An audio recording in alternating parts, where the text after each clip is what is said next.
Hello friend, आप सभी का हार्दिक अभिनंदन है आपके अपने YouTube channel unique study point पर।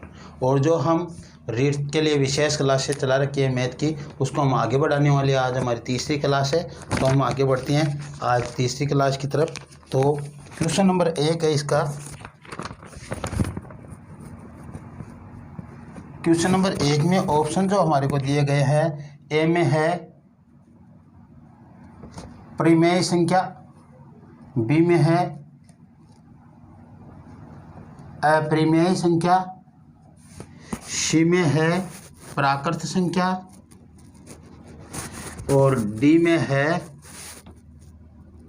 पूर्ण संख्या। पाई इनमें से कौन सी संख्या है? पाई है, इस क्वेश्चन है पाई है, परिमेय संख्या है, अपरिमेय संख्या, प्राकृत संख्या। तो पाई अपरिमेय संख्या आपको ध्यान रखना है, और जो अपना 22/7 है वो अपना परिमेय संख्या, ये ध्यान रखना है। पाई क्या है? अपरिमेय संख्या है, जबकि 22/7 क्या है? परिमेय संख्या है। ऐसा क्यों है? क्योंकि हम लिखते आए हैं पाई बराबर 22/7, एक्चुअल में होता नहीं है। पाई का मान जो 3.14 होता है, उसके आगे भिन्न भिन्न तरीके से आता है। वैज्ञानिकों ने 2 लाख अंकों तक निकाल कर देख लिया, ये रिपीट नहीं होते। जबकि 22/7 का मान निकालते हैं तो 1 यहाँ तक तो इन दोनों का समान आता है, इसके बाद में इनके मान मिलते नहीं है।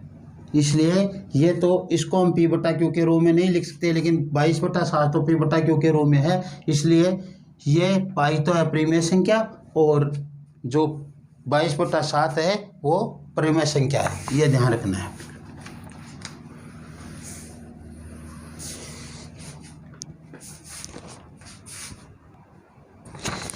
क्वेश्चन नंबर 2 है, जिसके ऑप्शन दिए गए हमारे को ए 9, बी 27, सी 81, डी 243। ये हमारे को ऑप्शन दिए गए और कहा गया है 3 की घात 6 का क्या वर्गमूल ज्ञात करना है, यानी 3 की पावर 6 का वर्गमूल। इसका मतलब हुआ 3 की पावर 6 की घात 1/2। और जैसे हम 3 की पावर 6 1/2 करेंगे तो वर्गमूल में घात जो लगी हुई होती है वो आधी हो जाती है। 3 की पावर 3 बराबर 27, और इसका ऑप्शन हो जाएगा अपने पास 27। ये इससे गुणा होगी तो 2 से 3 बार कटेगा 6, और 3 के ऊपर पावर 3 होगी तो 3 को p/3 का मान होता है 27, तो इसका मान हो जाएगा 27, जो आपका ऑप्शन बी हो जाएगा। क्वेश्चन नंबर 3 है अपना,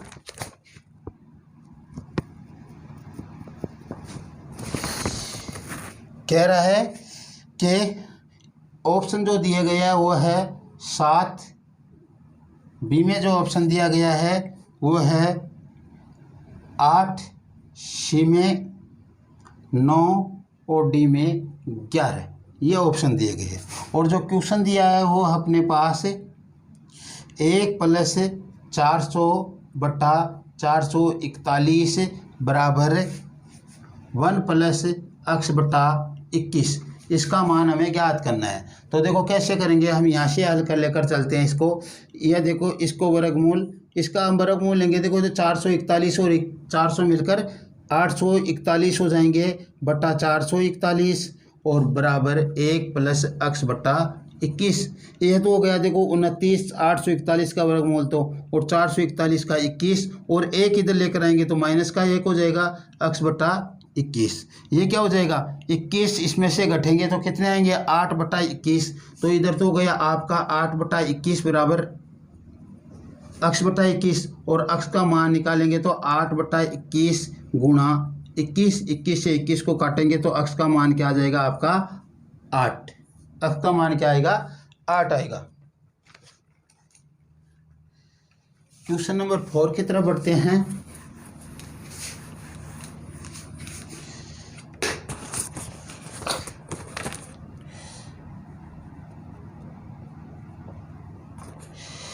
क्वेश्चन नंबर 4 है जिसमें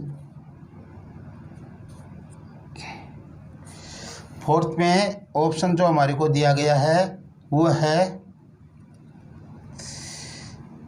7.5, बी में 9.5, सी में 6.5 और डी में 6। ये तो ऑप्शन दिए गए हैं। और जो क्वेश्चन है वो 3 equal to x minus 1/1 minus 1/2 plus 1/5।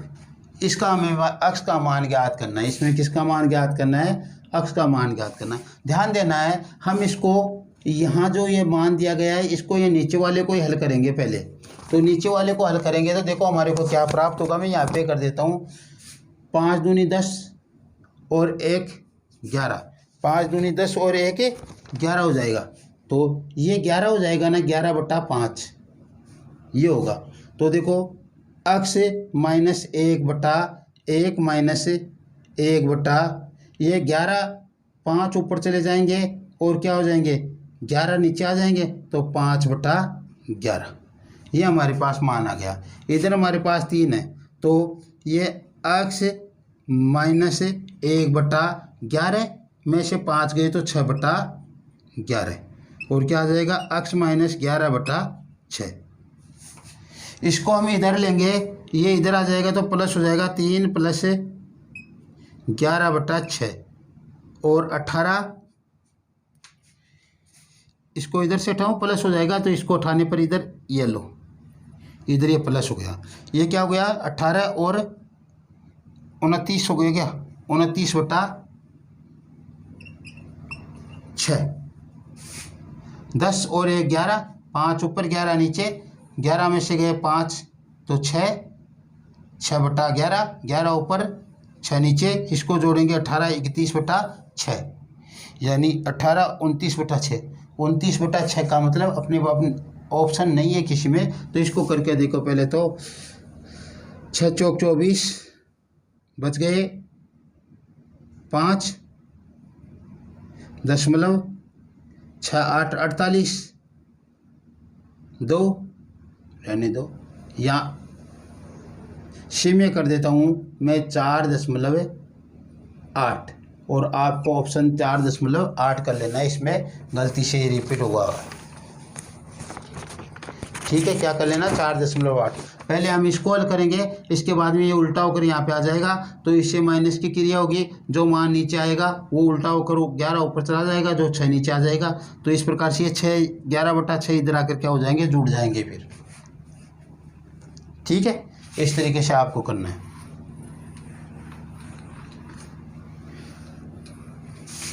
Question number 5 है अपना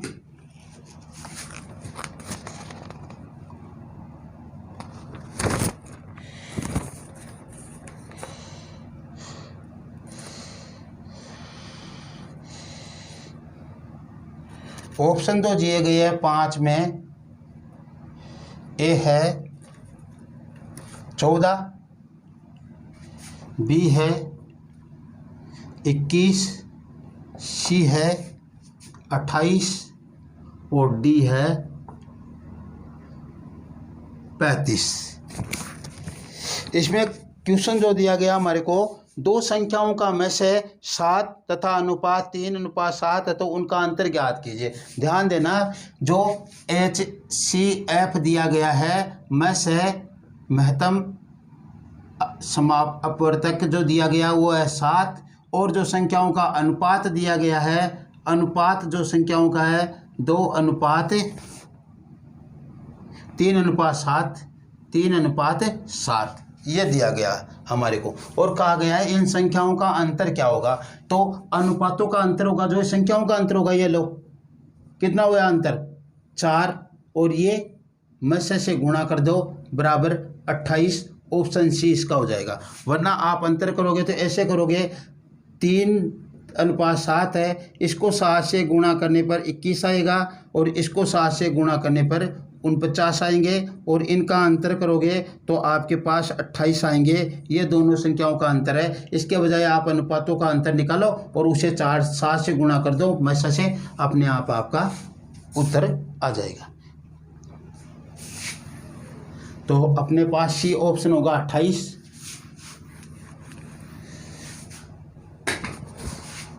छह नंबर क्वेश्चन है अपना,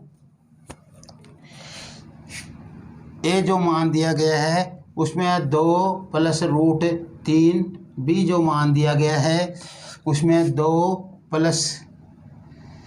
√5, सी में दिया गया है उसमें 2 - √3 और डी में जो दिया गया है वह है 2 - √7। और जो क्वेश्चन दिया गया है वो क्वेश्चन देखो क्या है। क्वेश्चन दिया गया हमारे को 7 - 2 √12 और इनका वर्गमूल, इसके बराबर मान क्या आएगा ये दिया गया। तो इसके बराबर मान के लिए देखो हमें क्या करना है, इसके क्या टुकड़े हो सकते हैं, 3 चौक 12, मान माइनस आ रहा है इसका मतलब 4 बड़ा तो होगा प्लस में और हो जाएगा माइनस में। तो देखो कैसे करना हमारे को, इसको √7 के टुकड़े करता हूँ मैं, 4 और 3 दोनों प्लस में आ गए। और देखो 4 और 3, 4 के ऊपर भी वर्गमूल लगेगा उसका वर्ग कर दो, प्लस 3 के ऊपर भी वर्गमूल लगेगा उसका वर्ग कर दो। वर्गमूल जैसे ही हटेगा वह तो ये वर्ग इसको वर्गमूल का उठा देगा, 4 आ जाएगा, यहाँ पे 3 दोनों को जोड़ेंगे तो क्या आ जाएगा 7। ऐसा ही हमने यहाँ पे किया। अब आगे देखो -2 √4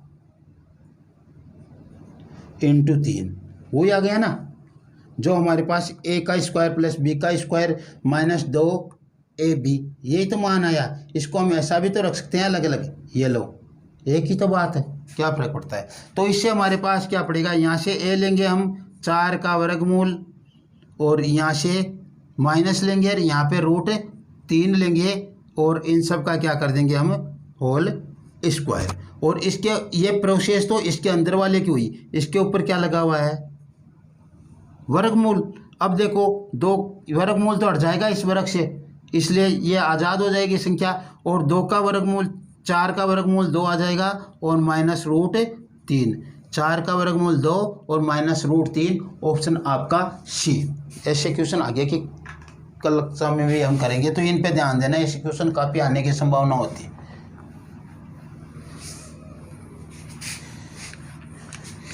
क्वेश्चन नंबर जो 7 है अपना,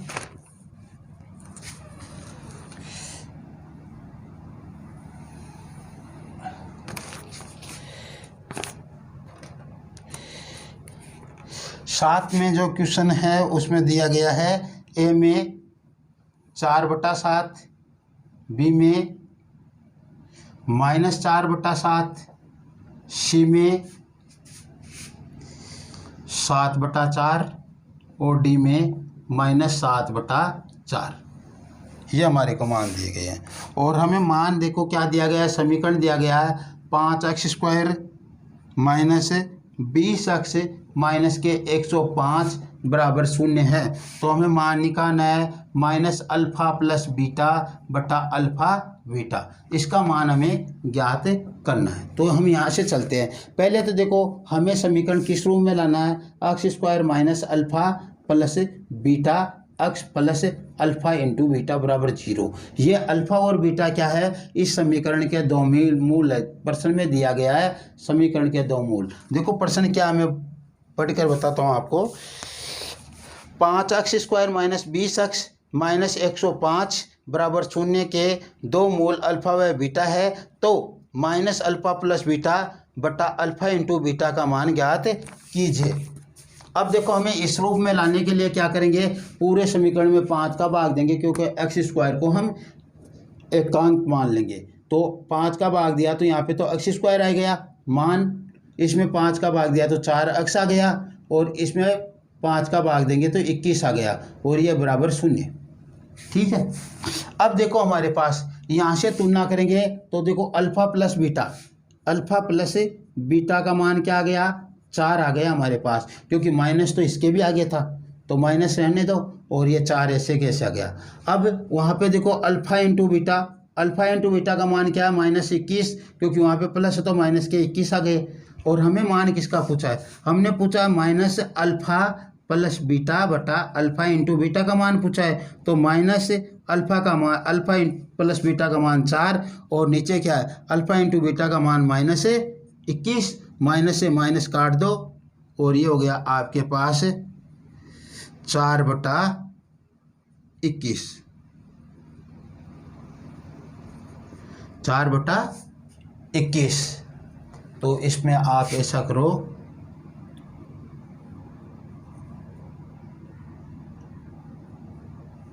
ये 21 ऐसे कर लो, 4/21 अपने पास मान आ गए। तो इस प्रकार से हमें ये करना था, जो ऐसे हमारे पास आना था। तो 4/21 ए ऑप्शन ले लो। हाँ, 4/21 माइनस 4/21 ऐसा लिखा हो, लिखने में ही हो गया क्या? हाँ, लिखने में हो गया था अपने पास।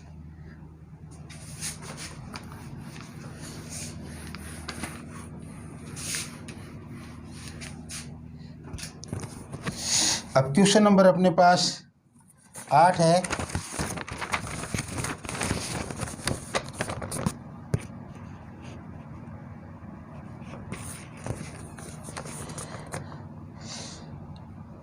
ए में 2, 3 -3 -2, 3 -3 और डी में -2, ये मान हमारे को दिए गए हैं। और क्या कह रहा है कि 5 क्रमागत संख्याओं का औसत 22 है तथा दूसरी व चौथी संख्या का अंतर क्या होगा। देखो, पहले तो ये देखो कि 5 क्रमागत संख्याएं मान लो हमने ली 1 2 3 4 5, तो इनका औसत 3 होगा बीच की संख्या। देख लो कैसे भी इनको जोड़ के देखो, 3 6 10 15, 15 में 5 का भाग दे दो 3, हमेशा बीच की संख्या आएगी। तो ये क्या कह रहा है, इनका औसत कितना है, 22 है। 5 क्रमागत संख्याओं का औसत 22 है। इसका मतलब जो बीच की संख्या है, बीच की संख्या, बीच वाली संख्या वो क्या है, औसत है। और बीच 5 में बीच की संख्या कौन सी हो गई, तीसरी संख्या हो गई। तो इधर इसके आगे 24 आ जाएगा, सॉरी 23 आ जाएगा और 24 आ जाएगा। इसके इधर कौन सा आ जाएगा, 21 आ जाएगा और 20 आ जाएगा। ये 5 संख्याएं हो गई। तो बीच का संख्या तो औसत होती है, तो 22 तो हो गया औसत, और इधर 23 और 24 दो संख्याएं आ गई, इधर 21 और 20, क्रमागत 20 21 22 और 23 24, ये संख्याएं हो गई हमारे पास। इनका औसत 22 ही होगा, आप निकाल कर देख लेना। फिर ये कह रहा है कि इसमें दूसरी व तीसरी संख्या का अंतर क्या होगा, दूसरी व तीसरी संख्या। तो दूसरी संख्या तो ये है और चौथी है, चौथी है, चौथी संख्या का अंतर।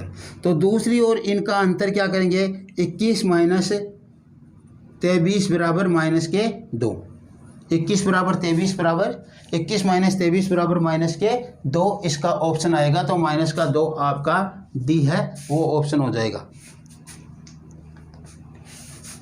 दूसरी व चौथी संख्या का अंतर ज्ञात करवाया है, तो 21 में से 23 कटेंगे तो -2 आ जाएंगे।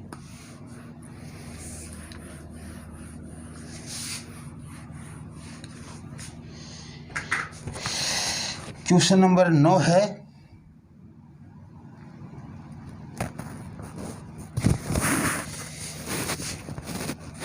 ऑप्शन तो जो दिए गए इनमें, ए में 42,000, बी में 28,000, सी में 35,000, डी में 14,000। ये तो ऑप्शन दिए गए हमारे को, ये रुपयों में ऑप्शन। और कहा है कि ए बी सी तथा सी, ए बी सी की पूंजी का अनुपात 3:5:7 है। ए अनुपात बी अनुपात सी 3:5:7 है। इनकी पूंजी का अनुपात ये है। यदि सी की पूंजी ए की पूंजी से 28,000 रुपये अधिक है, सी की पूंजी, सी की पूंजी 7 है और ए की पूंजी कितनी है 3, तो -3, इससे कितनी 28,000, यानी ये 7 3 से जितना अधिक है ये 28,000 के बराबर है। क्या कह रहा है, सी की पूंजी ए की पूंजी से 28,000 अधिक है, ये तो अधिक हो गए, और ये 7 में से 3 घटाएंगे तभी तो 28,000 के बराबर आएंगे ना, इनका अंतर ही तो है। सी की पूंजी मान लो 7 रुपये, ए की पूंजी 3 रुपये, तो दोनों का अंतर कितना हो गया, 4 रुपये हो गया। तो 4 रुपये के बराबर कितना हो गया, 28,000 हो गया, और ए के बराबर कितना हो गया, 7,000 हो गया। ए का मान 7,000 हो गया। तो पूछा क्या, बी की पूंजी ज्ञात करो। तो बी की पूंजी ये 5 है, 5 को आप 7,000 से गुणा कर दो, कितने हो जाएंगे, 35,000 रुपये हो जाएंगे। 5 को 7,000 से गुणा करने पर 35,000 रुपये हो जाएंगे, जो ऑप्शन आपका सी है। क्या कह रहा है कि ए बी सी की पूंजी का अनुपात 3:5:7 है, और कह रहा है कि सी की पूंजी ए की पूंजी से 28,000 अधिक है। तो सी माइनस ए बराबर 28,000, इनका अंतर 4 बराबर 28, 1 बराबर 7, और पूछा है बी की पूंजी ज्ञात करो, तो 5 बराबर 35,000।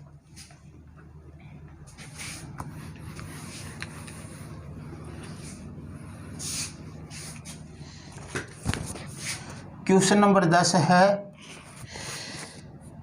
ऑप्शन जो इसमें दिए गए हैं, ए 50, 65, 75, 55, 50%,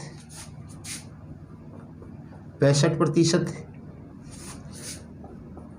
75%,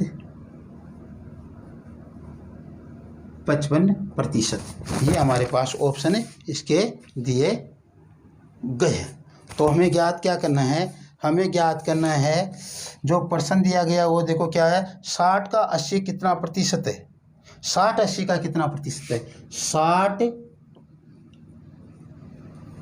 80 का कितना प्रतिशत है, यानी 60 है 80 का, इसका मतलब 60 में से 80 में से यदि 60 नंबर आए तो कितने प्रतिशत हुए, इसका मतलब हुआ 60 80 का कितना प्रतिशत है। तो 60 को तो ले लो आप ऊपर, 80 को ले लो आप नीचे, इंटू कर दो 100, ये प्रतिशत हो जाएंगे, 0 से 0 काट दो, 2 3 और ये 4, यानी 3/4, और 3/4 भी इनका प्रतिशत होता है 75%, और ये 100 तो गुणा में ही आपका, लेकिन 3/4 भी ना उसका ही कितना हो जाता है 75%, 100 गुणा में करेंगे तो भी 75 ही आएगा। तो ये लो आपका 75% सी ऑप्शन। यदि आपको फ्रैक्शन का बिन प्रतिशत मालूम हो तो डायरेक्ट लिख दोगे। क्वेश्चन नंबर 11 है,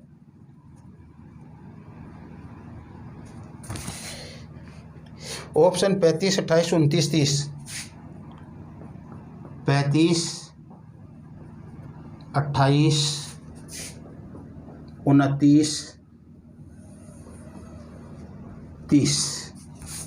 और जो क्वेश्चन है वो कह रहा है कि एक दुकानदार 1 रुपये में 42 टोपी खरीदता है तथा वह 1 रुपये में कितनी टोपी बेचे कि 20% लाभ हो। 1 रुपये में कितनी खरीद रहा है, 42 टोपी खरीद रहा है, तो 1 रुपये में बेचे कितनी कि उसे 20% लाभ हो। ठीक है, तो देखो 20% की जो फ्रैक्शन होती है आपकी, वो होती है 1/5, लाभ कमाने के लिए 6 हो जाएगा। तो जो मूल्य का अनुपात है, मूल्य जब समान होता है तब ये अनुपात होगा, वो हो गया आपका कितना, 5 में बेचकर 6 में। लाभ तो यही होगा, 5 में खरीदा और 6 में बेच दिया। अब वस्तुओं का अनुपात क्या हो जाएगा, मूल्य के अनुपात का उल्टा होगा वस्तुओं का अनुपात, इसको 6:5 कर लो आप, कितना हो जाएगा, 6:5 हो जाएगा। अब इसको 42, 6 को कितने से गुणा करेंगे, 42 आए, 6 को 7 से गुणा कर दो, 42 आए, तो 5 को भी 7 से गुणा कर दो। 35 टोपी 1 रुपये में बेचेगा तब 20% लाभ होगा। उसने कितनी, 1 रुपये में 42 टोपी खरीदी, यदि वो 1 रुपये में 35 टोपी बेचेगा तब उसे जाकर 20% लाभ होगा। तो कितनी टोपी आ गई, 35। दूसरे तरीके से आप इस क्वेश्चन को इस तरीके से भी कर सकते हो, यदि आप ऐसे नहीं करना चाहो तो ये भी तरीका है। यही है मूल्य, जो मूल्य का अनुपात आपका 100, ये तो क्रय मूल्य हो गया और ये भी क्रय मूल्य हो गया 120, यही तो अनुपात। इसको 0 से 0 को काट दो और 2 से काटने पर 5, ये 6, ये तो मूल्य का अनुपात हो गया। फिर वस्तु का अनुपात वो का वही आ जाएगा, वैसे की वैसे 6:5। इसको 7 से गुणा करने पर 42 आएंगे और इसको 7 से गुणा करोगे तो 35 आएंगे, यानी 35 टोपी बेचेगा। क्या बेचेगा? 35 टोपी बेचेगा वो 1 रुपये में, तब जाकर उसे 20% लाभ होगा। तो जैसा आपको उचित लगे उस तरीके से कर सकते हो। क्वेश्चन नंबर 12 है,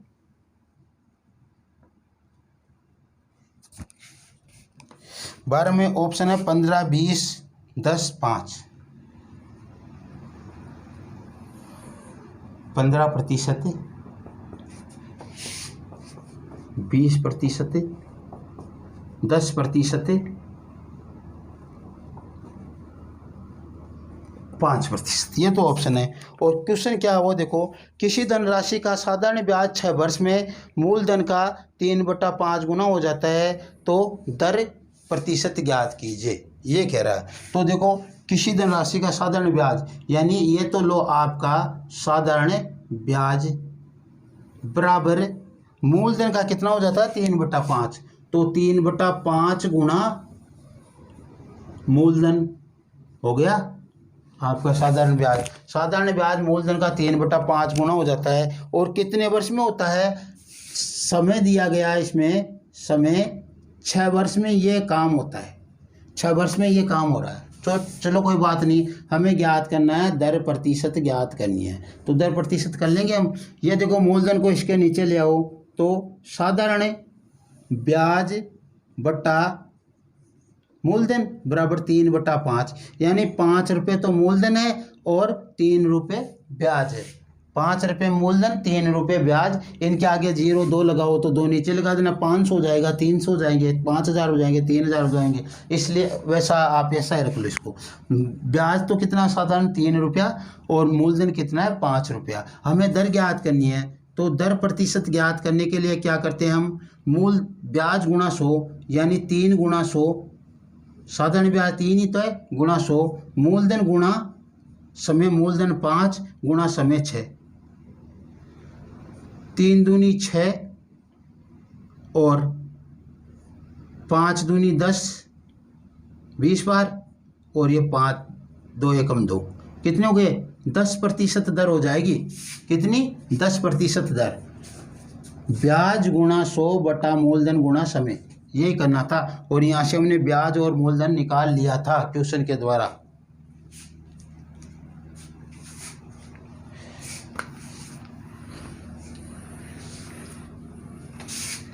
क्वेश्चन नंबर 13 जो अपना है,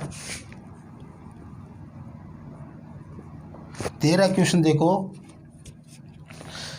610,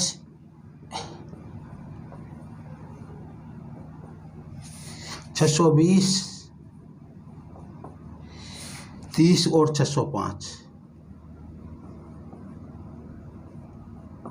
ये तो आपके ऑप्शन है। और प्रश्न है वो है 4000 रुपये का 10% वार्षिक दर से 1.5 वर्ष का चक्रवृद्धि ब्याज क्या होगा। पी तो कितना है 4000 रुपये, टी कितना है 1 से 1/2 वर्ष, और आर कितना है आपका, जो दर है वो है 10% वार्षिक, ये ठीक है।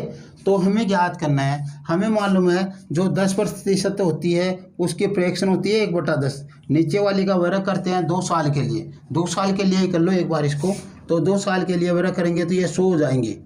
ये तो अपना मूलधन हो गया, ठीक है। अब देखो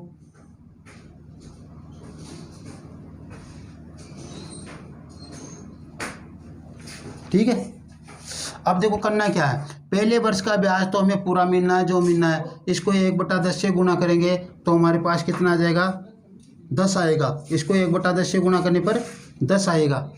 लेकिन दूसरे वर्ष का तो आधे वर्ष का ही मिलेगा ना, आना तो 10 था, दूसरे वर्ष का पूरा हो जाएगा, लेकिन पूरा तो हुआ नहीं, इसलिए आधे वर्ष पर यहाँ पे ही हाफ वर्ष पे ही मिलेगा आधे वर्ष का ही, तो 5 रुपये मिल जाएगा। कितना मिलेगा 5 रुपये मिल जाएगा। अब देखो आगे देखो, इस पे आधे वर्ष का ब्याज हमें और मिलेगा, आधे इसके ऊपर ब्याज, तो 1/10 करेंगे तो 1 रुपया मिलेगा, लेकिन आधे वर्ष का पूरे वर्ष का मिलता तो 1 रुपया मिलता, लेकिन आधे वर्ष का मिलेगा तो कितना हो जाएगा 0.5, यानी 50 पैसे हो जाएंगे। इन सबको जोड़ेंगे तो कितने आएंगे 15.5 रुपये। CI कितना हो जाएगा 15.5 हो जाएगा। CI कितना 15.5 हो जाएगा। तो 15.5 CI है तो मूलधन कितना है 100 रुपये। तो मूलधन 100 रुपये तो CI 15.5, मूलधन 100 है तो CI कितना है 15.5 है, और मूलधन 1 है तो CI कितना होगा 15.5 बटा 100, और इसको मैं दरअसल ऐसे लिख देता हूँ 155 बटा 1000 हो जाएगा, ये नीचे एक शून्य लग जाएगा। और हमारे पास मूलधन कितना है, मूलधन 4000 रुपये का निकालना हमें, तो लिख लो मूलधन 4000 रुपये हो तो CI कितना हो जाएगा, CI बराबर 155 बटा 1000 गुणा 4000, और काट दो 3 जीरो से 3 जीरो, 4 पंजे 20, 4 पंजे 20 22, और 620 रुपये कितना हो जाएगा CI। 1.5 वर्ष का 4000 रुपये का 1.5 वर्ष का 10% वार्षिक दर से जो चक्रवर्ती ब्याज है वो अपने पास 620 रुपये आएगा। कितना आएगा 620 रुपये आएगा, ऑप्शन बी। क्वेश्चन नंबर जो 13 14 अपना,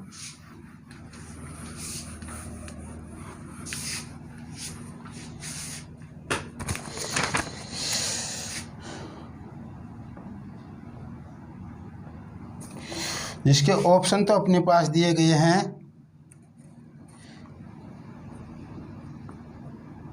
12 डेज,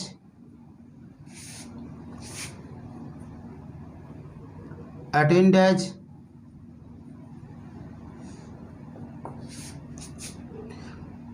21 डेज, 6 डेज, ये तो ऑप्शन है। और पर्सन देखो क्या कह रहा है, पर्सन कह रहा है 3 महिला या 6 पुरुष एक काम को 12 दिन में पूरा करते हैं तो 3 महिला व 4 पुरुष उसे कितने दिन में पूरा करेंगे। पहले तो देखो क्या कह रहा है 9 महिला या 6 पुरुष है, 9 महिला या 6 पुरुष, M को महिला P को पुरुष माना।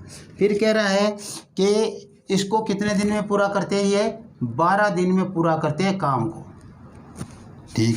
फिर कह रहा है अगला कि यदि इसी काम को 3 महिला और 4 पुरुष करे, कितने 3 तो महिला प्लस 4 पुरुष करे तो कितने दिन में पूरा करेंगे, ये हमारे को पता लगाना है। तो हमें ऐसे क्वेश्चन करने के लिए क्या करेंगे, ये यहाँ से लाइन उठाएंगे, यहाँ से लाइन उठाएंगे। यदि हम इसका पता कर लेंगे तो हम A को लेकर चल सकते हैं उस पोजीशन में। तो देखो 9 महिला के बराबर कितने हैं 6 पुरुष है, 9 महिला के बराबर कितने हैं 6 पुरुष है। क्यों, यहाँ पे या लगा हुआ है, या तो 9 महिला ही काम करेगी या फिर 6 पुरुष ही काम करेंगे, या तो 9 महिला ही काम करेगी या फिर 6 पुरुष ही काम करेंगे। या लगा हुआ है, इसका मतलब हमें ध्यान रखना है ये दोनों बराबर है, या तो यही काम करेंगे या यही करेंगे, यानी जितना काम 9 महिला करती है उतना ही 6 पुरुष करते हैं। कहने का मतलब इनका एवरेज निकाले तो देखो क्या आएगा M बटा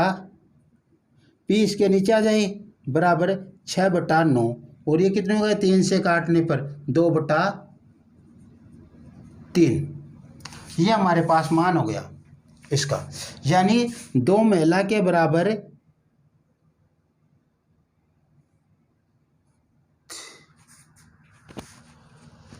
इसको यदि हम उल्टा कर ले तो देखो क्या होगा, यदि हम P के बराबर निकालना चाहिए तो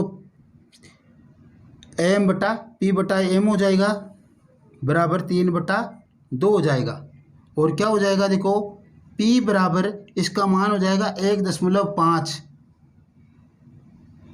M इधर आकर गुणा हो जाएगा, यानी 1 पुरुष के बराबर 1.5 महिला है, 1 से 1 बटा 2 महिला, यानी 3 महिला जितना काम करती है उतना काम 2 पुरुष कर लेते हैं, इसका मतलब ये है, ठीक है।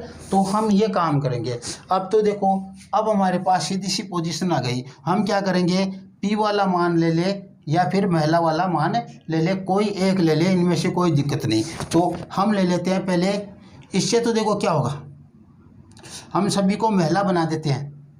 सभी को महिला बनाएंगे तो देखो ये हमारे पास 3m प्लस 4p है ना, इसको भी महिला बना लो। तो महिला बनाएंगे तो देखो क्या आ जाएगा, 2 गुणा 2p, और 2p का मान कितना आएगा, 2p का मान 3 महिला के बराबर आएगा। 2p का मान 3 महिला के बराबर, ये देखो 2 महिला के बराबर, ये 2p का मान 3 महिला के बराबर आ जाएगा। इसको हम वज्र गुणन करेंगे तो ऐसा आएगा, तभी तो बराबर होगा ना। तो 3 महिला बराबर 2 पुरुष, यही तो हुआ। तो 2 पुरुष किसके, यहाँ पे मैं 3 महिला लिख दूँ, 2 गुणा 3 महिला।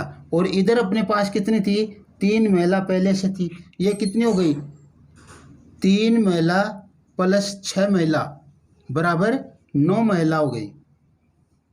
अब क्वेश्चन आपके समझ में आ गया होगा कि 9 महिलाएं यहाँ पे काम कर रही थी 12 दिन में, 9 महिलाएं यहाँ पे काम करेगी, तो 12 दिन में काम होगा। सीधा क्वेश्चन का जवाब 12 दिन। लेकिन यदि आप करना चाहो तो ऐसा करोगे, इसको देखो ऊपर तो क्या लिखोगे, 9 गुणा 12, ये महिला काम कर रही है, और नीचे क्या कर रही है, 9 ही महिला है, तो ये 9, इसको काटेंगे तो ये 12 डेज ही आएगा।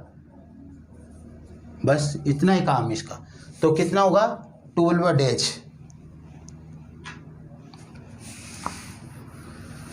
पंद्रहवां क्वेश्चन है अपना,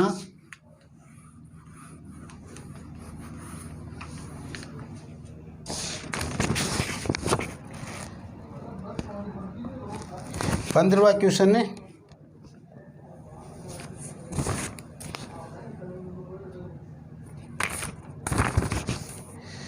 ऑप्शन दिया गया है, ए में 16 वर्ष, बी में, सी में और डी में। 17 वर्ष, 19 वर्ष, 21 वर्ष, 17 वर्ष, 19 वर्ष और 21 वर्ष, ये तो ऑप्शन दिया गया हमारे को। और प्रश्न जो दिया गया वह है कि 2 वर्ष पूर्व ए व बी की आयु का अनुपात, ध्यान देना मैं ग्राफ ही बनाऊंगा, ये तो अपना वर्तमान, यह 2 वर्ष पूर्व, और ये है आगे जो क्वेश्चन में दिया गया है, तथा 3 वर्ष बाद, ये अपना 3 वर्ष बाद। तो अब देखो क्वेश्चन क्या कह रहा है कि 2 वर्ष पूर्व ए व बी की आयु का अनुपात 3:4 था। ये लो ए अनुपात बी 3:4 है, 2 वर्ष पूर्व इनकी आयु का अनुपात, तथा 3 वर्ष बाद इनकी आयु का अनुपात 4:5 हो जाएगा। कितना हो जाएगा, 4:5 हो जाएगा इनकी आयु का अनुपात 3 वर्ष बाद। तो एक की वर्तमान आयु ज्ञात कीजिए, एक की क्या करनी है, हमें वर्तमान आयु ज्ञात करनी है, यह ध्यान देना है। अब देखो हमें इधर देखो 2 वर्ष पूर्व 3 वर्ष बाद, दोनों के अंदर गैप कितने साल का हो गया, 5 वर्ष का। इधर 5 वर्ष का गैप हो गया, क्योंकि हम 2 वर्ष पहले कितने थे और अब कितने को, 2 वर्ष पहले मान लो हम 20 साल के थे, आज कितने हो गए 22 साल के, और 3 वर्ष बाद में 25 साल के हो जाएंगे। 5 वर्ष का गैप हो गया ना, 2 वर्ष पूर्व और 3 वर्ष बाद में 5 साल का, तो ये 5 साल का गैप हो गया। अब अनुपात में देखो 3 और 4 में 1 का अंतर है, और 4 और 5 में भी 1 का ही अंतर है, यानी ठीक काम चल गया। 1 के बराबर कितना है, 5, 1 के बराबर कितना आ गया, मान 5 आ गया, और हमें 1 का ही तो मान चाहिए। अब हमें क्या पूछ रहा है, इस 1 की आयु पूछ रहा है, तो 1 की आयु को यहाँ पे सीधे 5 से गुणा करो ना, 15 आ जाएंगे। 2 वर्ष पूर्व 1 की आयु कितनी थी, 15 वर्ष थी। 2 वर्ष पूर्व 1 की आयु, इसे 5 से गुणा करने पर कितना आ गया, 15 वर्ष थी 2 वर्ष पूर्व 1 की आयु। तो वर्तमान में कितनी होगी भैया, 2 जोड़ दो, इसमें 2 जोड़ते 17 वर्ष हो जाएगी। कितनी हो जाएगी, 17 वर्ष, 2 जोड़ते ही। तो ये आपकी 17 वर्ष बी ऑप्शन। दोनों का अंतर 1 है, यहाँ पे 5 है, 1 बराबर 5 है, तो 3 का मान 15 आ गया, क्योंकि हमें 1 का ही पूछा है। इसलिए बी को तो देखना ही नहीं, इसको ऊपर वाले को गुना करना है, ऐसे क्वेश्चन में नीचे वाले को नहीं, ऊपर वाले मान को। तो 15 आ गया, 15 में 2 जोड़ने पर 17 आ गए। और यहाँ पे इसको गुना करेंगे तो 20 में से 3 घटाएंगे तो 17। लेकिन हमें ऊपर वाला मान लेना, कई बार नीचे वाले लेने से थोड़ी मिस्टेक आती है, तो ऊपर वाले मान ही लेना है इसमें।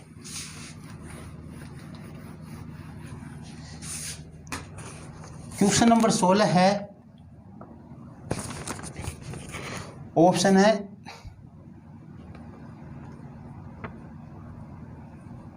दस ग्राम,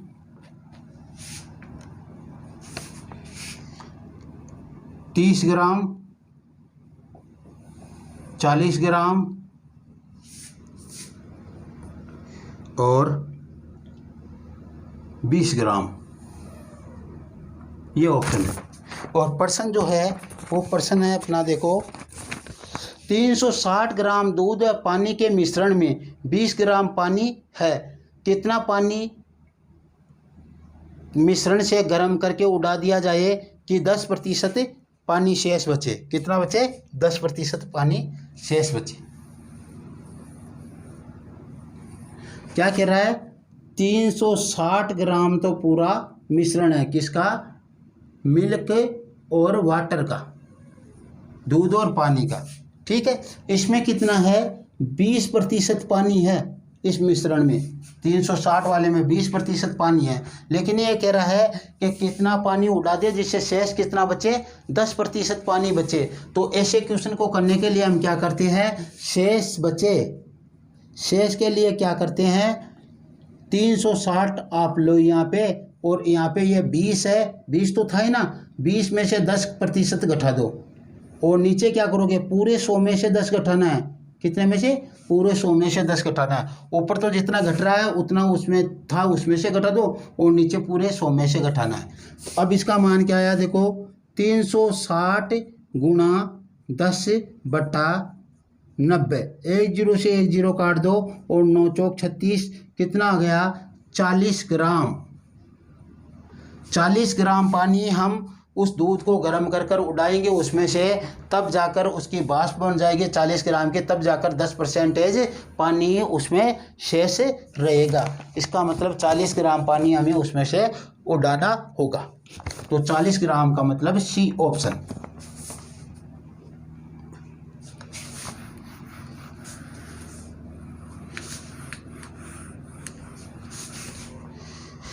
क्वेश्चन नंबर 17 है, एक त्रिभुज दिया गया है, त्रिभुज एबीसी,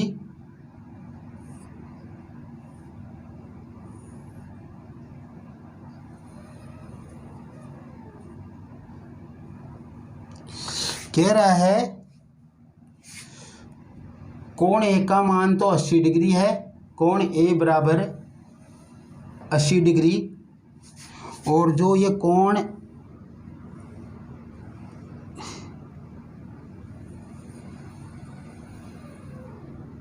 ये वाला कोण है, यहाँ पे बिंदु अंकित है P, ABP, इसका मान दिया है 140 डिग्री।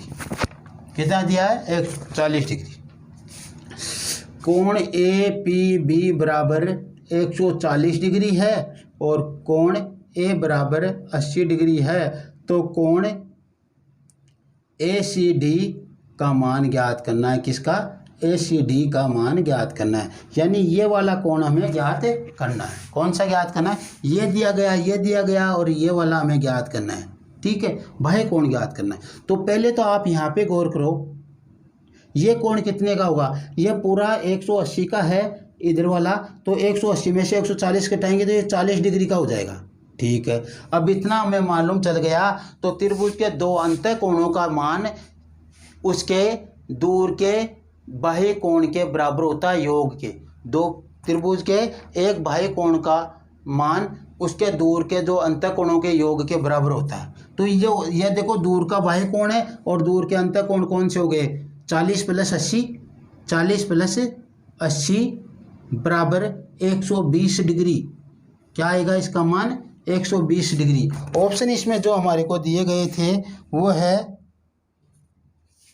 A बराबर 120 डिग्री, बी बराबर 80 डिग्री, सी बराबर 60 डिग्री, डी बराबर 70 डिग्री। हमें यह मान ज्ञात करना था इसका, तो ये 120 हो गए, इसके टोटल के बराबर ये होगा। यदि ये मान पूछता तो 60 हो जाता, लेकिन हमें पूछा कौन सा है, ये बाहर वाला पूछा है ACD, इसका मान 120 डिग्री होगा, दोनों अंतःकोणों के योग के बराबर।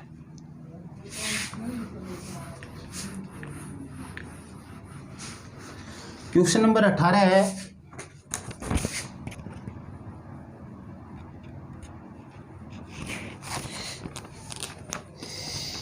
जो ऑप्शन दिए गए हैं तो वो तो है ए में 58 वर्ग सेंटीमीटर, बी में 42 वर्ग सेंटीमीटर, सी में 35 वर्ग सेंटीमीटर और डी में 49 वर्ग सेंटीमीटर।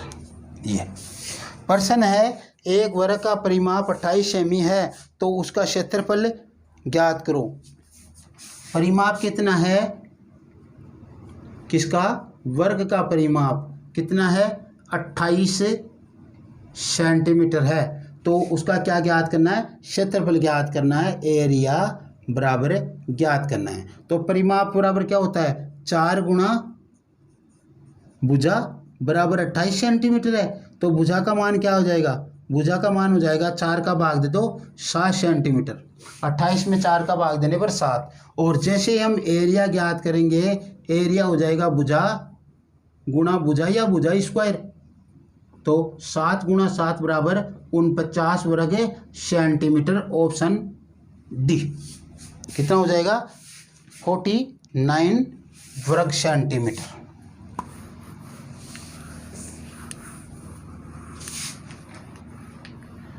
19वां क्वेश्चन जो अपना है वो है, ऑप्शन तो जो दिए गए इसमें 240 वर्ग सेंटीमीटर, 360 वर्ग सेंटीमीटर,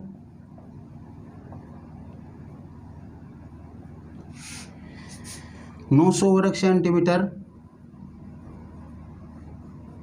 और 120 सेंटीमीटर स्क्वायर। ये अपने पास ऑप्शन दिए गए हैं। और प्रश्न जो हमें करना है वो प्रश्न है, देखो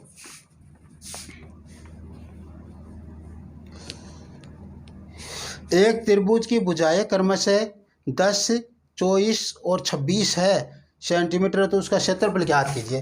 त्रिभुज की भुजाएं हैं तो ए बराबर मान लो 10 है, बी बराबर 24 है और सी बराबर 26 है, तो इस त्रिभुज का क्षेत्रफल क्या होगा। देखो यदि हमें ऐसे तो कैसे ज्ञात करें, एरो का सूत्र लगाकर करना पड़ेगा, और एरो का सूत्र लगाकर नहीं करे तो इसमें कुछ देख सकते हैं, देखिए एरो के सूत्र वगैरह भी हो जाएंगे। इसको काटने पर 2 से 5, 2 से काटने पर 12 और 2 से काटने पर 13, इसका मतलब 5, 12, 13 समकोण त्रिभुज है। और समकोण त्रिभुज का आधार कोई इन दोनों में से आधार और लंब मान लो, कोई फर्क नहीं पड़ेगा। त्रिभुज का क्षेत्रफल होता है आधार गुणा ऊंचाई, तो त्रिभुज का क्षेत्रफल बराबर 1/2 गुणा आधार गुणा ऊंचाई तो होता है, तो रख लो 1/2 गुणा आधार, इसका 24 मानेंगे तो ऊंचाई 10 हो जाएगी, और ऊंचाई 10 मानेंगे तो आधार 24 हो जाएगा, तो 10 गुणा 24 कैसे भी आगे पीछे ले सकते हो इनको। इसको काटने पर 12 बार और 12 को 10 से गुणा करने पर 120 वर्ग सेंटीमीटर, जो ऑप्शन आपके डी में है, 120 वर्ग सेंटीमीटर। यह समकोण त्रिभुज की भुजाएं है, तो सबसे बड़ी भुजा तो कर्ण हो जाएगी, कर्ण को तो लेना ही नहीं, बाकी दोनों को आधार और लंब आप किसी को भी मानो, क्या फर्क पड़ता है, उत्तर तो वही आने हैं, आगे पीछे रखे जाएंगे बस।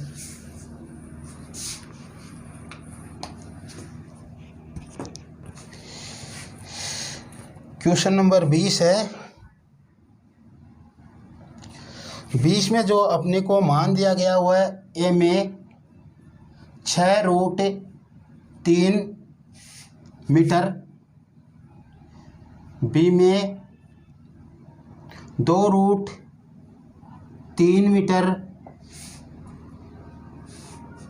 सी में 18√3 मीटर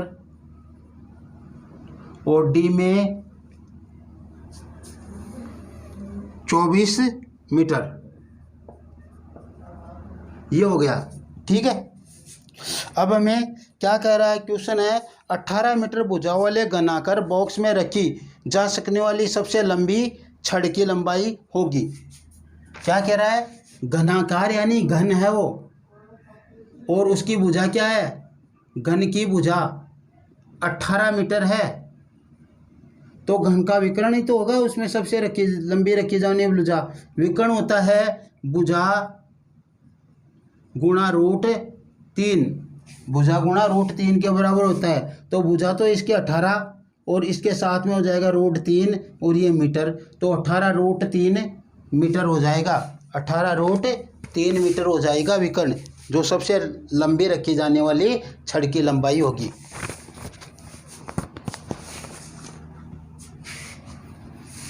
इक्कीसवां क्वेश्चन है,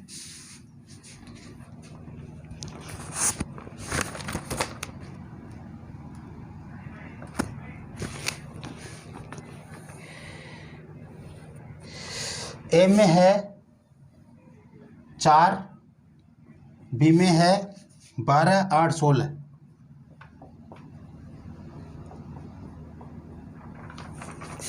क्वेश्चन है 4, 5 अक्ष 7 का माध्य 6 है, तो अक्ष का मान ज्ञात करो।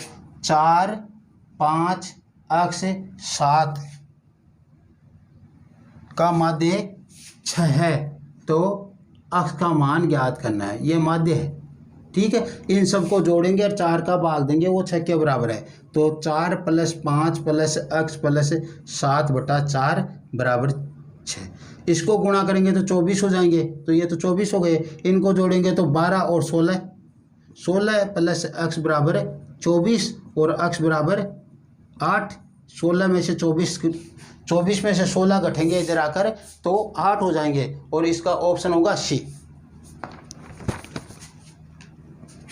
क्वेश्चन नंबर 22 है,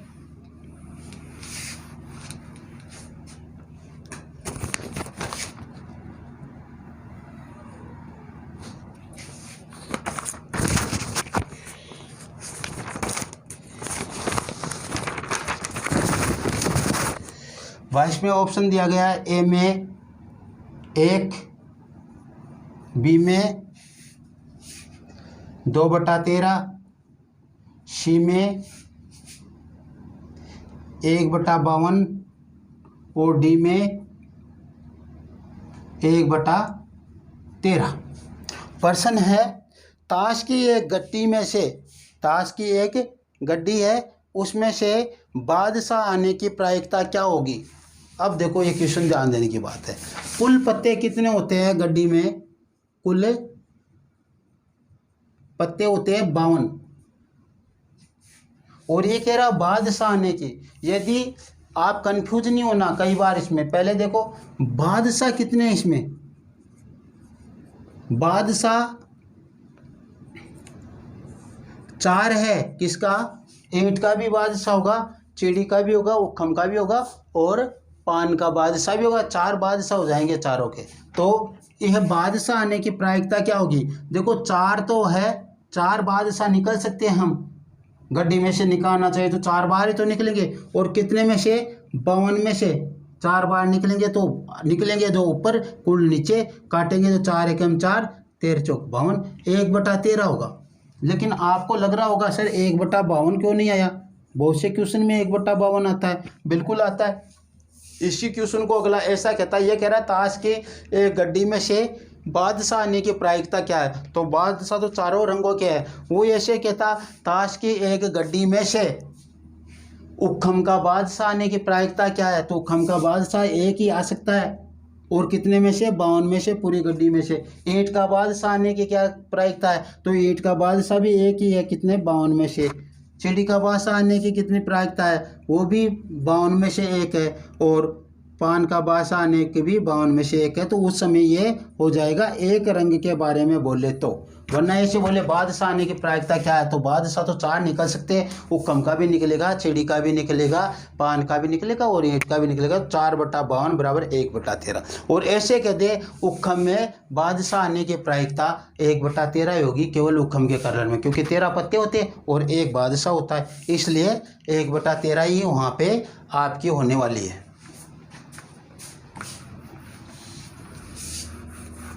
क्वेश्चन नंबर 22 की तरफ बढ़ते हैं।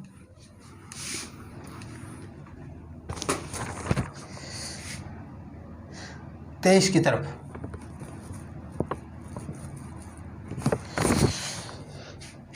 ऑप्शन ए में दिया गया है 1/9, बी में दिया गया है -1/9, सी में दिया गया है -9 और डी में दिया गया आपको इनमें से कोई नहीं, इनमें से कोई नहीं, ये दिया गया। अब देखो क्या है, 9 का योज्य प्रतिलोम होगा, 9 का योज्य प्रतिलोम, 9 का योज्य प्रतिलोम क्या होगा? 9 का योज्य प्रतिलोम, 9 में क्या जोड़े कि इसका मान 0 हो जाए, तो 9 में तो -9 जोड़े तभी 0 होगा, तो इसके आगे माइनस लगा के रख दो। योज्य प्रतिलोम का मतलब होता है उस संख्या के आगे माइनस लगा के रख दो। योज्य प्रतिलोम पूछे जिस संख्या का, उसके आगे माइनस लगाने पर वो योज्य प्रतिलोम हो जाता है, तो -9 इसका ऑप्शन हो जाएगा सी, योज्य प्रतिलोम -9।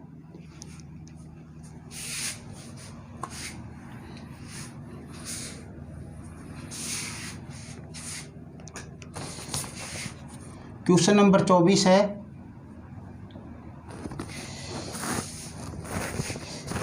ए में विषम, बी में सम, सी में सम व विषम दोनों,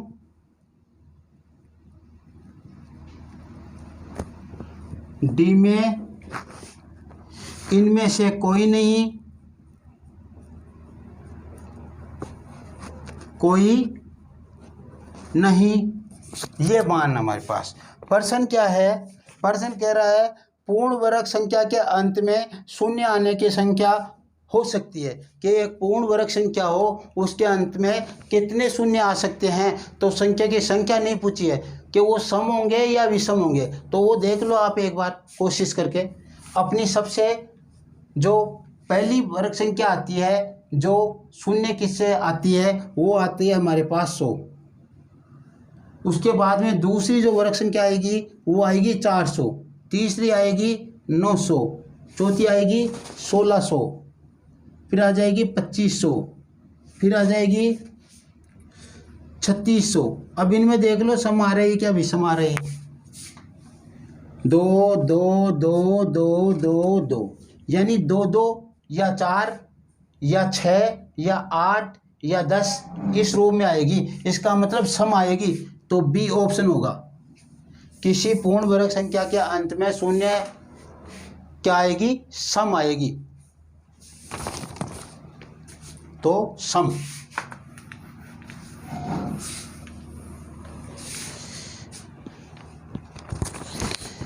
क्वेश्चन नंबर 25 है,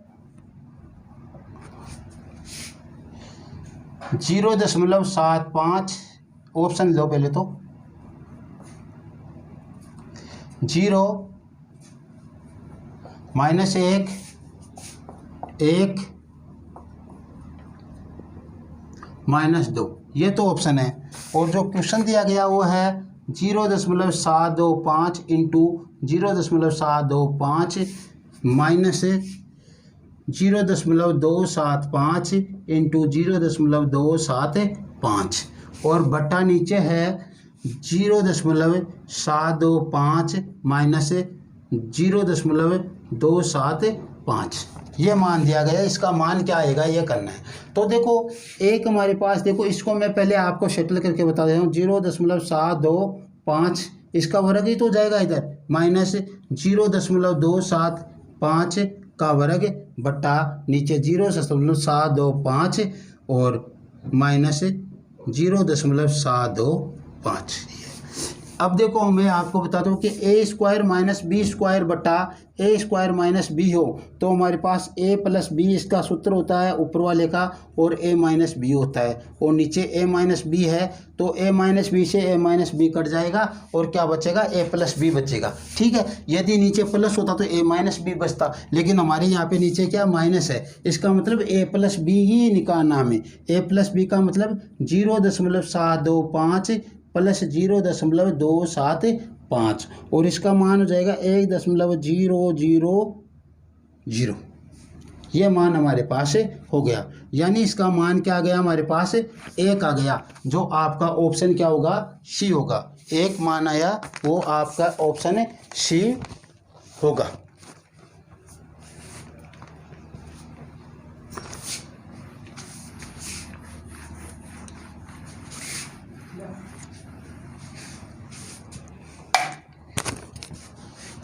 क्वेश्चन नंबर 26 है, वो है ए में है 960, बी में है 1020, सी में है 1080, डी में है 2460। और क्वेश्चन क्या है वो देखो, 3, 4 व 5 से विभाज्य 4 अंकों की सबसे छोटी संख्या कौन सी होगी। 3, 4 व 5 से, 3, 4 व 5 से विभाजित 4 अंकों की सबसे छोटी संख्या कौन सी है। अब इनमें ध्यान दो, सबसे छोटी संख्या, इस अंकों का भाग कौन सी संख्या में जाएगा, इनके मध्य में जाएगा। इन अंकों का भाग इनके मध्य में जाएगा, सॉरी इनके लस्य में जाएगा। इनका लस्य निकालेंगे उसमें इनका भाग जाएगा, तो लस्य निकालो, इनका लस्य निकालोगे तो ये 6 अभाज्य संख्या है सभी, तो इनका गुणनफल क्या हो जाएगा, इनका लस्य हो जाएगा। 3 चौक 12, 12 पंजे 60, क्या हो गया 60, तो इनका लस्य हो गया, LCM 60 हो गया। अब हमें 4 अंकों की सबसे छोटी संख्या कौन सी होगी, 4 अंकों की सबसे छोटी संख्या 1000 होगी। 4 अंकों की सबसे छोटी संख्या 1000 होगी। ठीक है, तो पहले तो इसको देखो, आप देखो 60 का भाग जाएगा 120 में जाएगा, 180 में जाएगा, 240 में जाएगा, 300 में भी जाएगा, 360 में जाएगा, 420 में जाएगा, 480 में जाएगा, 540 में जाएगा, 600 में जाएगा, 660 में जाएगा, 720 में जाएगा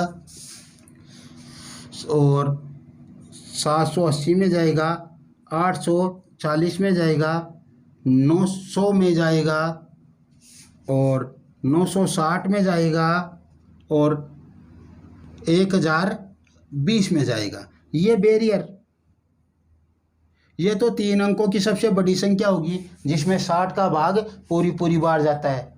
यह 3 अंकों की सबसे बड़ी संख्या है। कितने अंकों की, 3 अंकों की सबसे बड़ी संख्या है जिसमें 60 का भाग पूरी बार जाता है, अर्थात 3, 4, 5 का भी भाग इसमें पूरी बार जाता है। ये तो 3 अंकों की सबसे बड़ी संख्या है, लेकिन 4 अंकों की सबसे छोटी कौन सी होगी। 4 अंकों की सबसे छोटी होगी, इसमें 60 जोड़ो 1020। 4 अंकों की सबसे छोटी संख्या, सबसे छोटी संख्या। लेकिन ऐसे थोड़ी करेंगे हम, ऐसे थोड़े लिखते जाएंगे वहाँ पे, ऐसे नहीं करना है। इसको करने का तरीका देखो, ऐसे है अपने पास 4 अंकों की सबसे छोटी संख्या 1000। 1000 में आप 60 का भाग दे लो, क्योंकि LCM 60 आया है। 60 एकम 60 एक बार, ये 40, 400 6 बार, 360, बच गए कितने 40। 40 में भाग जाएगा नहीं 60 का, इसका मतलब है 40 की कमी पड़ गई, 40 की या 40 बढ़ गए, या तो आप ऐसे करो 1000 में से 40 घटा दो, कितने आ जाएंगे 960 आ जाएंगे। ये तो 3 अंकों की संख्या होगी, लेकिन 4 अंकों की बनाने के लिए इसमें 60 जोड़ दो, 1020 आ जाएगा। या दूसरा तरीका ये है कि इसमें कितना जोड़े कि 60 बने, इसमें 20 जोड़ने पर 60 बने, तो आप 1000 में 20 जोड़कर 1020 कर दो, बस इसका ऑप्शन होगा बी। यहाँ पे जितना कम पड़ रहा वो जोड़ दो, 4 अंकों की बनेगी, और इसको घटाओगे आप इसको तो 3 अंकों की बनेगी सबसे बड़ी ये, फिर इसमें जोड़ोगे तो भी 1020, और सीधे आप इसमें 20 वैसे जोड़ दोगे तो 4 अंकों की सबसे छोटी संख्या हो जाएगी, जो 3, 4 और 5 से पूर्णतः विभाज्य है।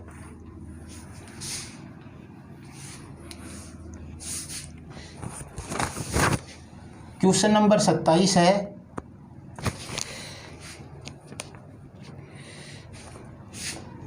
ए में है 1/2, बी में -1/2, सी में 4/3/4 और डी में 0। क्वेश्चन जो दिया गया है वो है 1 -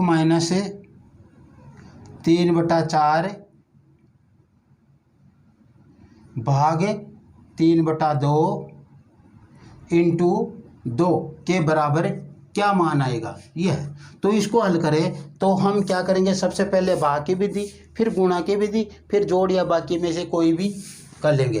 तो देखो सबसे पहले 1/2 माइनस 3/4, तो ऐसे कैसे आना है, यहाँ पे भाग है तो भाग की विधि करेंगे तो यहाँ पे गुणा का चिन्ह आएगा, ये 2 ऊपर चले जाएंगे, ये 3 नीचे आएंगे, और ये 2 गुणा में तो 2 गुणा में रह जाएंगे। ठीक है, 3 से 3 को काट दो, और 2 दूनी 4, 4 से 4 को काट दो, यहाँ पे क्या बचा 1, तो 1/2 माइनस 1 क्या आ जाएगा, माइनस का 1/2 आ जाएगा।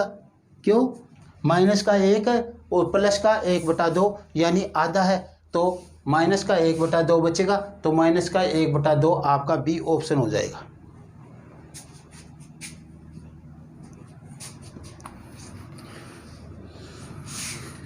क्वेश्चन नंबर 28 है,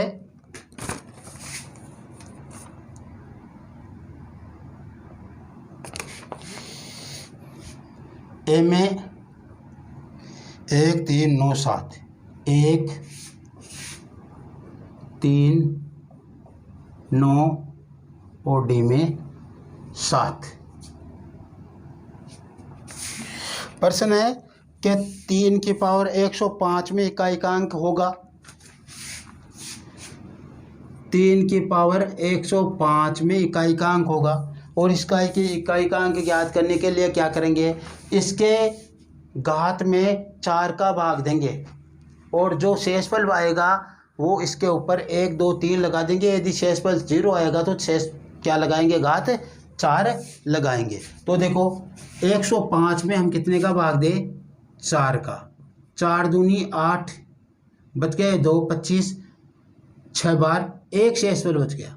क्या बच गया, 1 शेषफल बच गया। 26 चौके 104 होते हैं, और 1 शेषफल बच गया। 1 शेषफल बच गया तो ये 1 लगा दो 3 के ऊपर, क्या आएगा मान 3, तो इकाइकांक इसका क्या हो जाएगा 3। 3 के ऊपर घात 1 होगी तो इकाइकांक 3 ही आएगा। 2 होता तो 9 आता, 3 होता तो 7 आता, 4 होता तो 1 आता।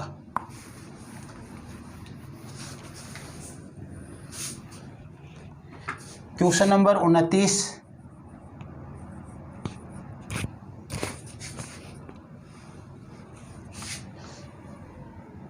ए में है 0.250, बी में है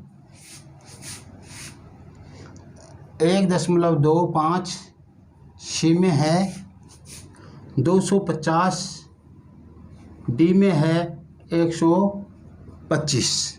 ये मान हमारे को दिए गए हैं, और प्रश्न जो है उसको हमारे को हल करना है। प्रश्न क्या है, प्रश्न दिया गया है कि 1/0.004 का मान ज्ञात कीजिए। तो देखो करना क्या है हमारे को, 1/4 ले और इस दशमलव का ऊपर 1 कर दें, 1 1 2 3 0 ऊपर लगा दे, तो ये 30, यानी 1000/4 और 1000 में 4 का भाग देंगे तो 250 और 250 इसका ऑप्शन सी हो जाएगा। क्या होगा? Option C.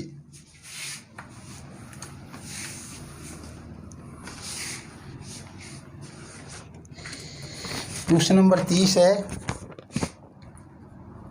अच्छा क्वेश्चन है, देखना।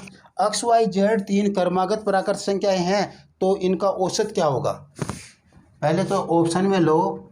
ऑप्शन में हमारे को दिया है y+1, बी में दिया है x-1, सी में दिया है y-1 और डी में दिया है z-1। इनमें से कौन सा, क्या कह रहे हैं? 3 क्रमागत, क्या है? क्रमागत प्राकृत संख्या x, y और z है, तो इनका औसत क्या होगा? औसत तो देखो एक बार गौर करो, 3 क्रमागत संख्या 1 2 3 है, इनका एलसीएम निकालेगा तो कितना आएंगे? 2 आएगा। ध्यान देना, इसमें 1 जोड़ने पर, इसमें से 1 घटाने पर ये आएगा। ठीक है, और कोई संख्या लेकर देख लो, 5 6 7, इसका भी एलसीएम 6 आएगा, जोड़ लो। 11 18, 18 में 3 का भाग देंगे तो 6। मान लो हमने 11 12 और 13 ली, इनका भी ऑप्शन क्या आएगा?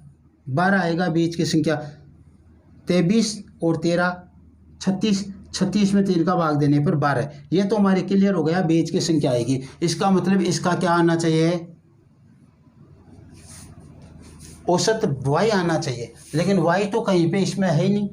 इसका मतलब अकेला y तो है नहीं, इसका मतलब हमें इनसे निकालना पड़ेगा। इनसे निकालने के लिए देखो, हम किसी भी एक संख्या को लेते हैं, इससे इधर आएंगे तब तो -1 हटेगा, इससे इधर जाएंगे तब +1 होगा, यानी अक्ष से इधर जाएंगे तब तो अक्ष में 1 जुड़ेगा, और जेड से इधर आएंगे तो जेड में से 1 घटेगा, और यही y के बराबर होगा। और y तो इसका क्या है? क्या है y तो इसका औसत है।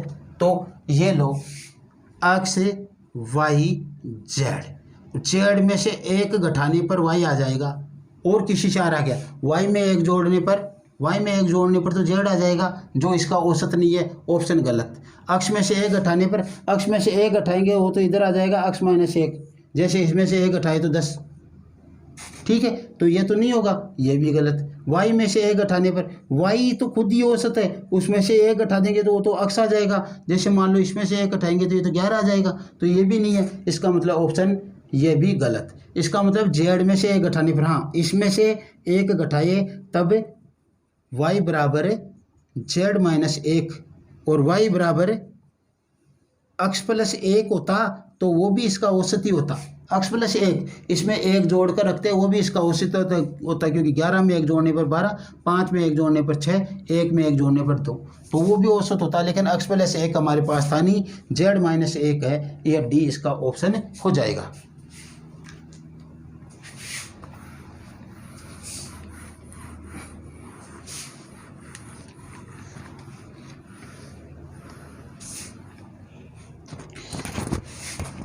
क्वेश्चन नंबर 31 है। पहले तो ए में 2:1, बी में 1:2, सी में 1:1 और डी में जो आपका ऑप्शन दिया गया है 2:3, ये तो ऑप्शन दिया गया है। फिर प्रश्न है कि 234 को ABC में 2:3:4 में विभाजित किया गया है। क्या है? 234 तो रुपये है, और ए बी और सी में इसे विभाजित किया गया है। किस अनुपात में? 2:3:4 में विभाजित किया गया। तो एक को सी और ए की पूंजी के अंतर का अनुपात, यानी ए से क्या है? ए से सी और ए की पूंजी के अंतर का अनुपात निकालना है। तो क्या है देखो, ए का C माइनस 1 की पूंजी से अनुपात निकालना है। ठीक है, इसमें सबसे पहली बात तो ये है, आपको ध्यान देना है, ये पूंजी है हमारे को, ये निकालने की आवश्यकता ही नहीं, निकाल लो तो निकाल लेना। पहले मैं देखो आपको सीधा बताता हूँ। A का मान 2 है और C का मान 4 है, A का मान 2 है, घटा दो, कितना गया 2:2, 1:1। ऑप्शन आपका सी हो जाएगा। अनुपातों से हो गया क्वेश्चन, आपको 234 पर जाने की आवश्यकता ही नहीं, अनुपातों से हो गया। अगर यदि आप 234 पर जाकर करना चाहते हो तो करो। 5 और 4 9 के बराबर 234, 1 बराबर 9 दूनी 18, बच गए 5, 9 6 54,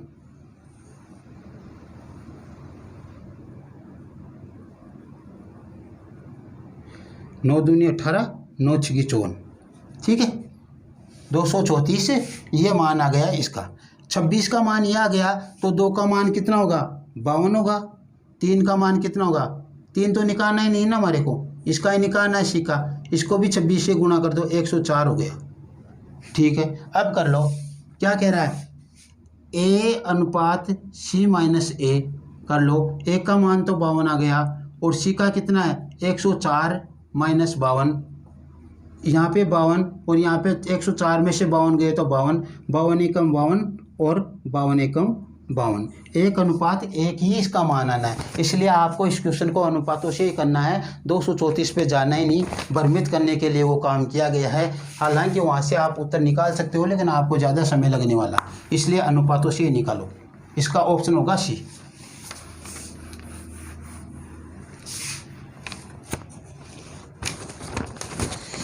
क्वेश्चन नंबर 32 है।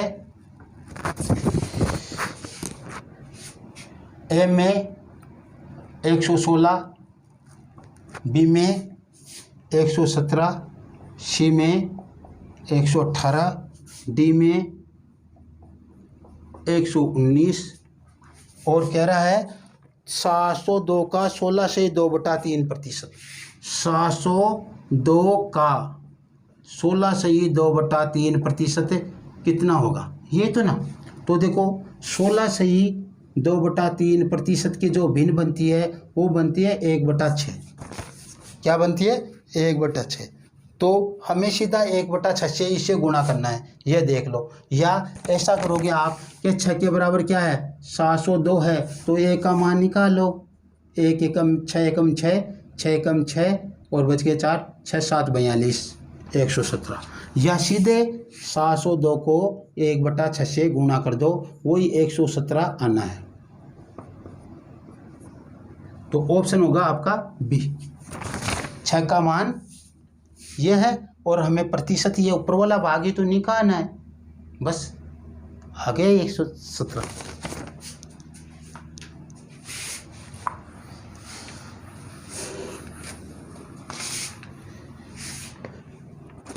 तैंतीस नंबर क्वेश्चन है।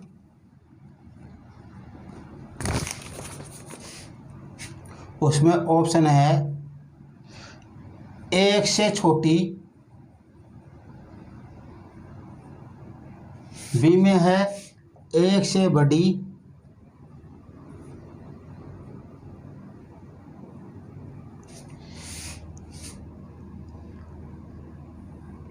सी में है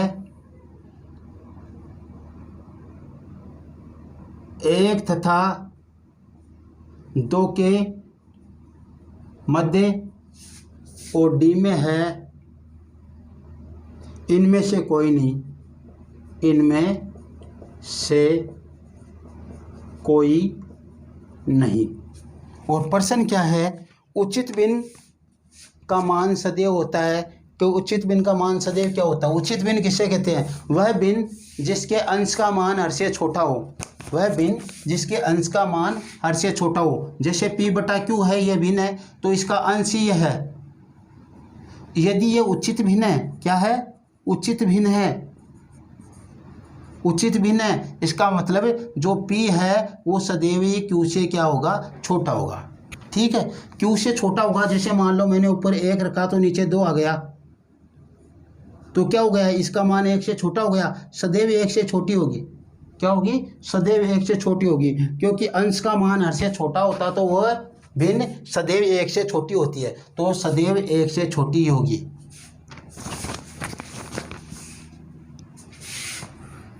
आगे तो 1 से बड़ी वो होनी नहीं है, 1 व 2 के मध्य कहाँ से आ गई जब 1 से बड़ी नहीं होगी, इनमें से कोई नहीं, ये भी गलत है। 1 से बड़ी 1 से छोटी होगी। Question number 34।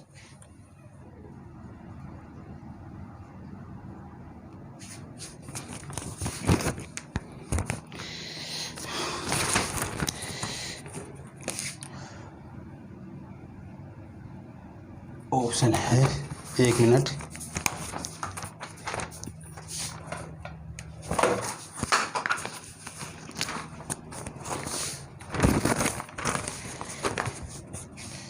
ए में है 16 सही 2/3, 16 सही 2/3%। बी में है 6 सही 2/3%। सी में है 6 सही 1/4%। और डी में है 9 सही 1/11%।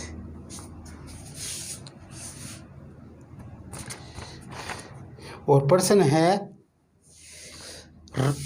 किसी राशि का साधारण ब्याज उस राशि का 4/9 गुना है। यदि दर व समय का संख्यात्मक मान समान हो तो दर प्रतिशत ज्ञात करो। देखो पहले तो है साधारण ब्याज ऐसा ही बराबर 4/9 गुणा पी, यानी ऐसा ही बटा पी, साधारण ब्याज बटा मूलधन बटा बराबर 4/9। ब्याज है 4 रुपये और मूलधन है 9 रुपये। और क्या कह रहा है, समय और दर का संख्यात्मक मान क्या हो, समान हो, तो हमें क्या करना है, दर ज्ञात करनी है। तो देखो आर बराबर क्या है, टी है, आर बराबर टी है, तो हम देखो क्या करते हैं, देखो दर ज्ञात करने के लिए ऐसा क्वेश्चन आपको दिया गया, समय और दर का संख्यात्मक मान बराबर हो, तो आर का मान ज्ञात करने के लिए आपको वर्गमूल ऊपर वाली संख्या लो एस आई गुणा 100 बटा बस पी रख दो यहाँ पे सीधा, ये करना आपको। क्या करना है, देखो सूत्र हो गया एस.आई गुणा 100 बटा पी, बस ये सूत्र है। तो रख लो, इसमें क्या आ जाएगा, 2 का तो 4 का 2 आ जाएगा, 10 का 10 आ जाएगा, 100 का और इसका 3, कितना गया 20/3 बराबर 6 सही 2/3%। 6 सही 2/3% क्या हो जाएगी, इसकी दर हो जाएगी 6 सही 2/3%। ऐसे क्वेश्चन को आपको इस तरीके से हल करना है।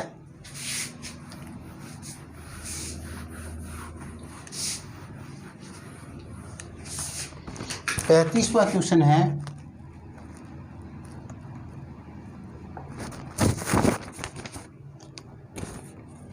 ऑप्शन है 11 सही 1/2%,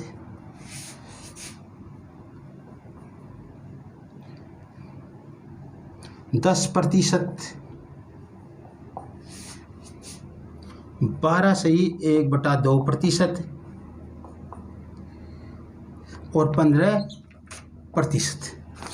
प्रश्न जो है वो है, एक दुकानदार 2 रुपये में 3 की दर से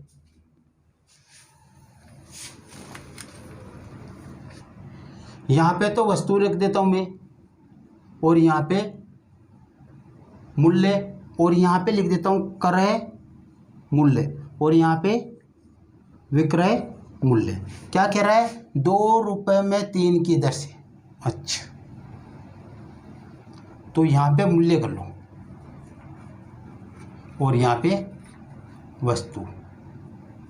2 रुपये में 3 की दर से, मूल्य रुपयों में है और ये 3 आ रही 2 रुपये, और बेच रहा है कितने में, 3 रुपये में 4 की दर से। क्या बोल रहा है, देखो एक दुकानदार 2 रुपये में 3 की दर से कुछ आम खरीद कर उन्हें 3 रुपये में 4 की दर से बेचता है, तो उसका लाभ अथवा हानि प्रतिशत ज्ञात करो। ऐसे क्वेश्चन में क्या करना है, आपको इससे गुणा करने पर 8, ये तो हो गया क्रय मूल्य, और इसको ऐसे गुणा करने पर ये हो गया 9, ये हो गया आपका विक्रय मूल्य। क्रय मूल्य 8 रुपये, विक्रय मूल्य 9 रुपये। लाभ कितने का हुआ? 1 रुपये का। तो लाभ प्रतिशत बराबर 1/8 है क्रय मूल्य, गुणा हो गया 100। और जैसे इसका निकालोगे तो आएगा 12 सही 1/2%। 1/8 का 12.5% होता है। तो ये हो गया लाभ 12.5%। क्या हुआ? लाभ 12.5% का सी ऑप्शन। क्वेश्चन नंबर 36 है।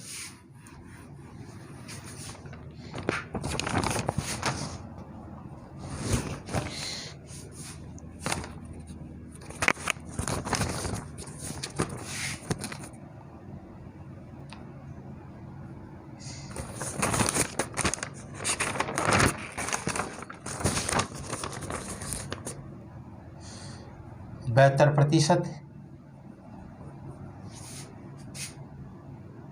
28%,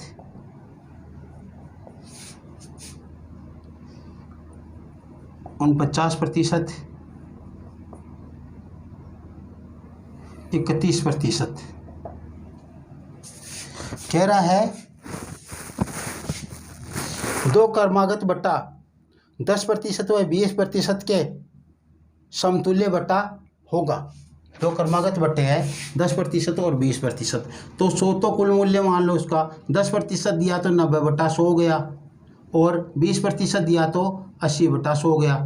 घटा कर रख दो सीधे, 2 0 से 2 0 और 2 0 से 2 0, 72। और इसको आप 100 में से घटा दो, बराबर 28%। तो ये ऑप्शन आपका हो गया बी।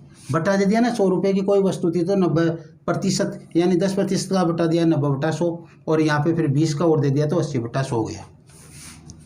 और जो आएगा उसको 100 में से घटाना है, वही बटा होगा।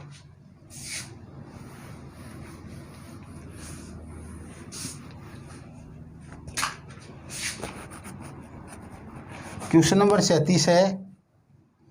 -1 + 2 -3 + 4 -5 + 6 -डैश डैश डैश डैश +100 का योग, इनका योग याद करना है। और इसमें ऑप्शन दिए गए हैं, वो ऑप्शन कुछ इस तरीके से, देखो नीचे रख देता हूँ मैं। ए है 1000, बी है 250, सी है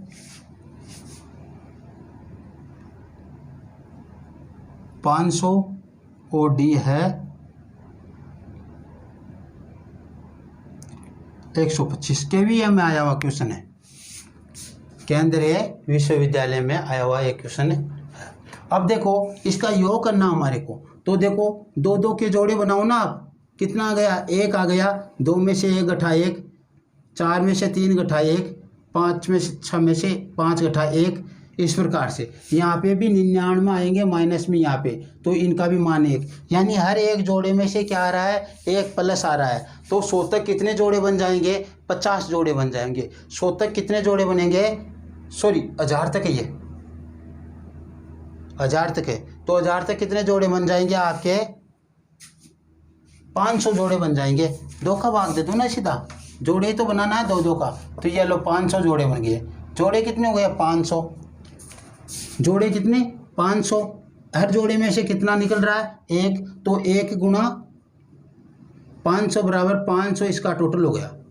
इसका योग कितना हो गया? 500 गया। Option C. इसका यदि आपको औसत पूछते, औसत क्या होता है इसका? 500 बटा 1000 संख्या यह है, तो क्या आ जाता? 1/2 आ जाता औसत। औसत पूछते तो 1/2, योग पूछा तो 500। ये इस प्रकार से दिया गया है। तो देख लेना, जितना यहाँ पे दिया गया उसमें 2 का भाग दे देना, उतने तो जोड़े हो जाएंगे, और फिर उसको 1 से गुणा कर देना, वो मान आ जाएगा। और फिर जो उसका औसत निकालना हो तो जितनी संख्या है उसका भाग दे देना। योग पूछे तो जोड़े से गुणा करने पर ही आ जाएगा। तो इसका क्या होगा? 500। हर जोड़े से 1 निकल रहा है, 500 जोड़े बनेंगे तो 500 इसका योग हो जाएगा।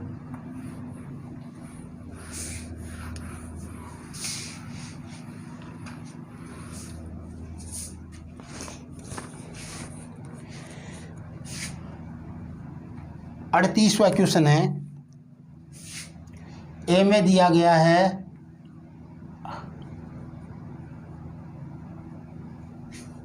सुबह के 8:16, सुबह के 8:20,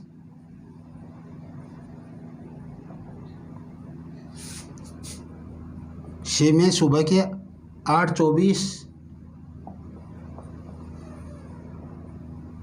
बजे हुए हैं, और डी में है सुबह 9:12 हो रही है।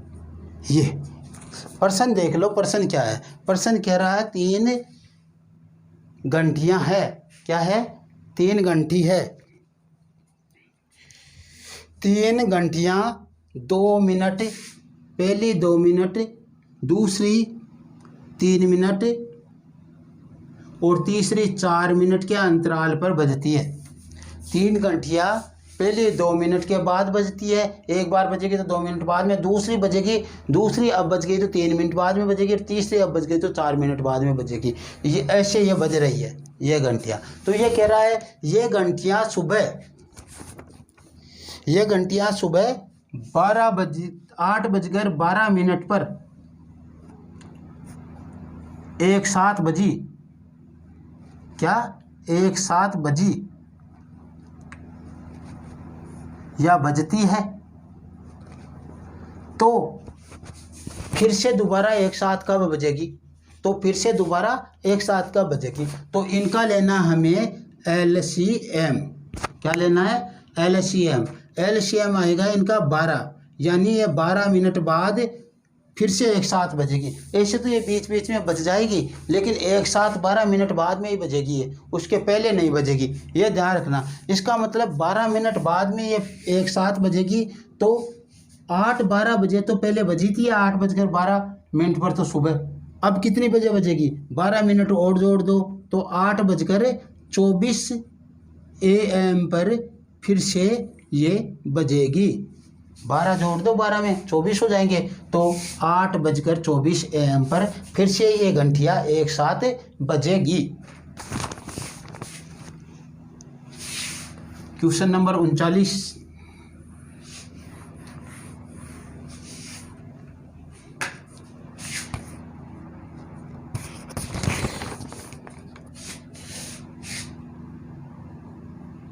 चौरासी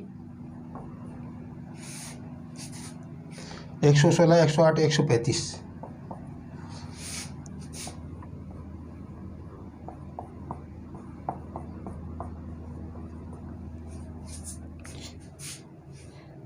सत्ताईस कितने का 25% है?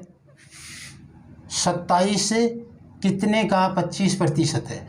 यानी 25% के बराबर 27 है। 25% के बराबर 27 है। इसका मतलब 25% के बराबर आपका 27, 1% के बराबर आपका 27/25 और 100% के बराबर निकालना हमारे को। तो 27/25 गुणा 100, 25 चौक 100 और 27 चौक 108। ये हो गया एक। तो या आप 25% का मान निकालो 1/4। एक का मान कितना है? 4 का 1 है 25%। 4 में से 1 आता तो 25% आता है। तो 4 का 1 25% है। इस 25% के बराबर कितना है? 27। तो 1 के बराबर तो कितना है? 27। तो 4 के बराबर कितना हो जाएगा? 108 हो जाएगा गुणा करने पर। ये भी ऐसे इस तरीके से आपको करना है। 39वां क्वेश्चन हो गया। 40वां क्वेश्चन करेंगे।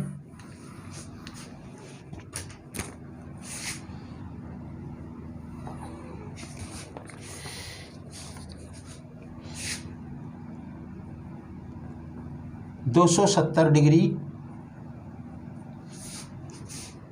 180°,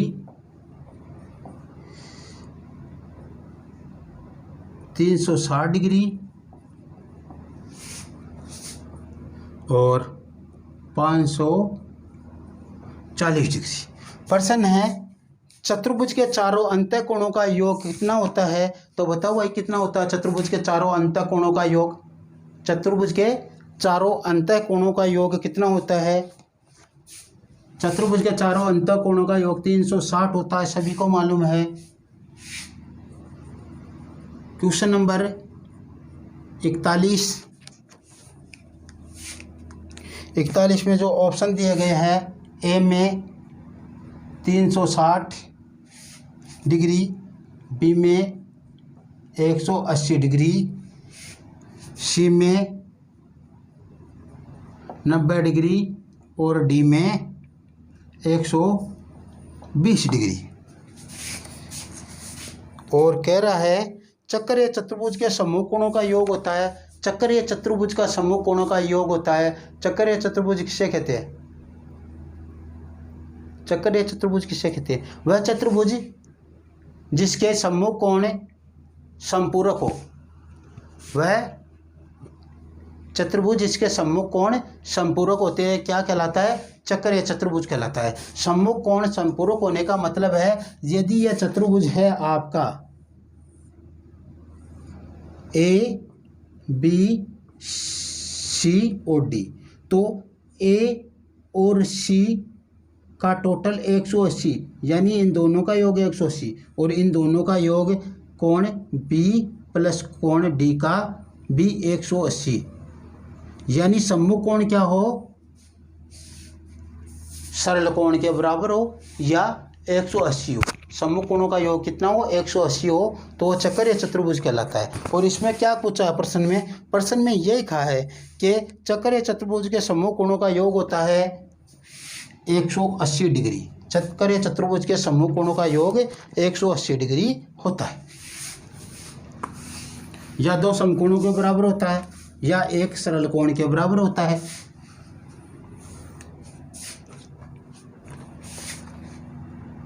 क्वेश्चन नंबर 42 है अपना,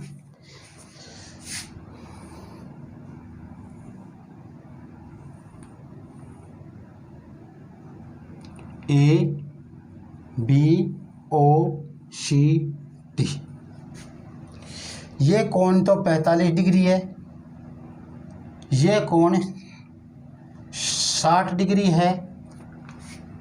क्या दे रहा है? कह रहा है कि कोण ए बी ओ बराबर तो 45 डिग्री है, या ए बी सी भी बोल सकते हैं इसको सीधा वहाँ तक। और कोण सी ओ डी ये 60 डिग्री है, तो कोण ओ ए बी का मान ज्ञात करना है। इस कोण का मान हमें ज्ञात करना है। तो इस कोण का मान कैसे ज्ञात करने? सीधा ही रखा है। देखो ये कोण है और ये कोण क्या है? सम्मुख कोण है। तो सम्मुख कोणों का योग बराबर होते हैं। सम्मुख कोण क्या होते हैं? समान होते हैं। ये 60 डिग्री तो ये भी 60 डिग्री। त्रिभुज के तीनों कोणों का योग 180 डिग्री होता है। तो रख लो कोण ए प्लस कोण बी प्लस कोण ओ बराबर 180। रखेंगे मान तो दे 105 कटेंगे तो 75 आएंगे। रख लो यहाँ पे कोण ए प्लस बी का मान 45 डिग्री, सी का मान 60 डिग्री बराबर 180 डिग्री। और कोण ए बराबर 180 डिग्री माइनस ये 105 डिग्री हो जाएंगे इधर आकर, और ये आ जाएगा 75 डिग्री। तो ए का मान कितना आ गया? 75 डिग्री। इसमें जो ऑप्शन दिया गया था हमारे को, ए में 120 डिग्री, बी में 130 डिग्री, सी में 75 डिग्री, डी में 65 डिग्री और आपका ऑप्शन था सी। ऑप्शन क्या था आपका? सी होगा इसमें। यह देख लो। क्वेश्चन नंबर 43 की तरफ बढ़ते हैं।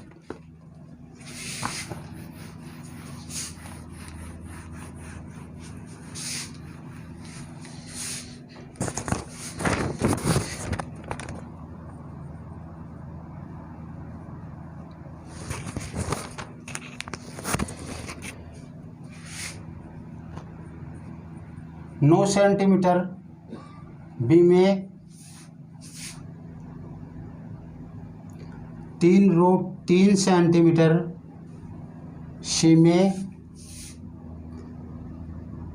9√2 सेंटीमीटर और डी में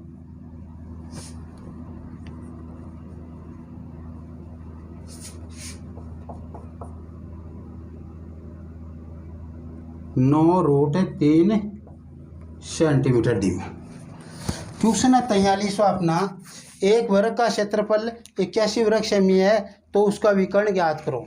तो वर्ग का क्षेत्रफल क्या होता है, भुजा स्क्वायर बराबर 81 होता है। तो भुजा का मान क्या हो जाएगा, 81 का वर्गमूल, और 9 सेमी तो इसकी क्या हो गई, भुजा हो गई। 9 सेमी क्या हो गई, भुजा हो गई। विकर्ण ज्ञात करिए वर्ग का, विकर्ण बराबर होता है भुजा गुणा रूट 2, भुजा गुणा रूट 2। तो भुजा कितनी आई इसकी, 9 गुणा रूट 2 यानी 9√2 सेंटीमीटर। दोनों में 2 कर दिया गया हमने, 3 और इसमें सी में 2 था। 9√2 सेंटीमीटर इसकी भुजा हो जाएगी।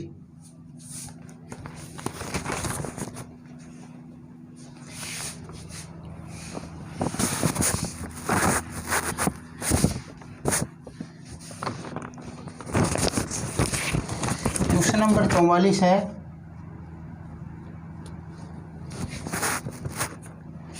ए में 3 सेमी, बी में 9 सेमी, सी में 5 सेमी, डी में 25 सेमी। और प्रश्न है, एक आयत का क्षेत्रफल 12 वर्ग सेंटीमीटर है, उसकी लंबाई 4 सेमी है तो उसका विकर्ण ज्ञात करो। क्या कह रहा है, आयत का एरिया है, रेक्टेंगल का एरिया है 12 वर्ग सेंटीमीटर, 12 सेंटीमीटर स्क्वायर, और उसकी एल है 4 सेंटीमीटर। तो उसका क्या ज्ञात करना है, विकर्ण ज्ञात करना है, विकर्ण। ठीक है, तो विकर्ण के लिए देखो सीधी सी बात यह है, ये आपका आयत है, इसका यदि आप ये विकर्ण ज्ञात करना चाहते हो तो ये लंबाई और ये भी ज्ञात हो तो इससे हो जाएगा, क्योंकि यह 90 डिग्री का कोण बनता है, समकोण से हो जाएगा। तो एल गुणा बी बराबर 12 वर्ग सेंटीमीटर है, यही तो है, ये क्षेत्रफल हो गया ना आयत का। इसमें इसका मान 4 है तो 4 गुणा बी बराबर 12, और बी का मान कितना हो गया, 3 सेंटीमीटर हो गया। 4 3 12, 4 3 12, 3 सेंटीमीटर हो गया। ये 4 का भाग लग गया इधर आकर, तो हमारे पास लंबाई दोनों आ गई। लंबाई तो क्या है, 4 सेंटीमीटर है, और चौड़ाई कितनी है, 3 सेंटीमीटर है। और इसका हम विकर्ण ज्ञात करेंगे तो एल का स्क्वायर प्लस बी का स्क्वायर का वर्गमूल होगा। तो यहाँ पे कर देता हूँ, विकर्ण बराबर L square plus B square का वर्गमूल। 5 आना है वो तो 4 का स्क्वायर प्लस 3 का स्क्वायर का वर्गमूल बराबर 16 प्लस 9 का वर्गमूल बराबर 25 का वर्गमूल बराबर 5 सेंटीमीटर। क्या आ जाएगा, 5 सेंटीमीटर। क्या मान आएगा इसका, 5 सेंटीमीटर इसका मान आपको प्राप्त हो जाएगा। यह ध्यान दे लो आप।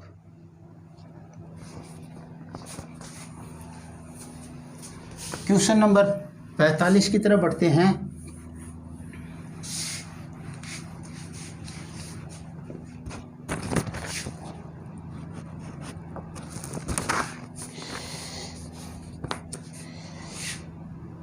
ए में है 110 सेंटीमीटर वर्ग सेंटीमीटर, बी में है 210 वर्ग सेंटीमीटर, सी में है 220 वर्ग सेंटीमीटर, और डी में है 105 वर्ग सेंटीमीटर। यह तो ऑप्शन है। और प्रश्न जो अब है अपना वो है कि एक बेलन की त्रिज्या 7 सेमी तथा ऊंचाई 5 सेमी है तो वक्र पृष्ठीय क्षेत्रफल ज्ञात करो। बेलन की त्रिज्या तो कितनी है, 7 सेंटीमीटर है, उसकी ऊंचाई कितनी है, 5 सेंटीमीटर है, तो उसका वक्र पृष्ठ या क्षेत्रफल ज्ञात करना है। वक्र पृष्ठ किसका? बेलन का। बेलन का वक्र पृष्ठ क्या हो जाएगा? 2πr/h। ये बेलन का वक्र पृष्ठ होता है। 2 गुणा 22/7 पाई का मान, r का मान 7, h का मान 5। 7 से 7 को काट दो,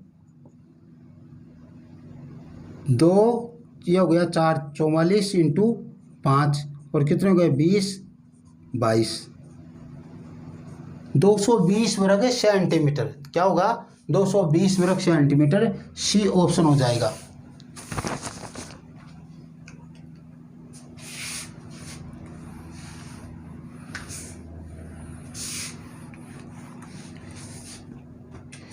क्वेश्चन नंबर 46 है।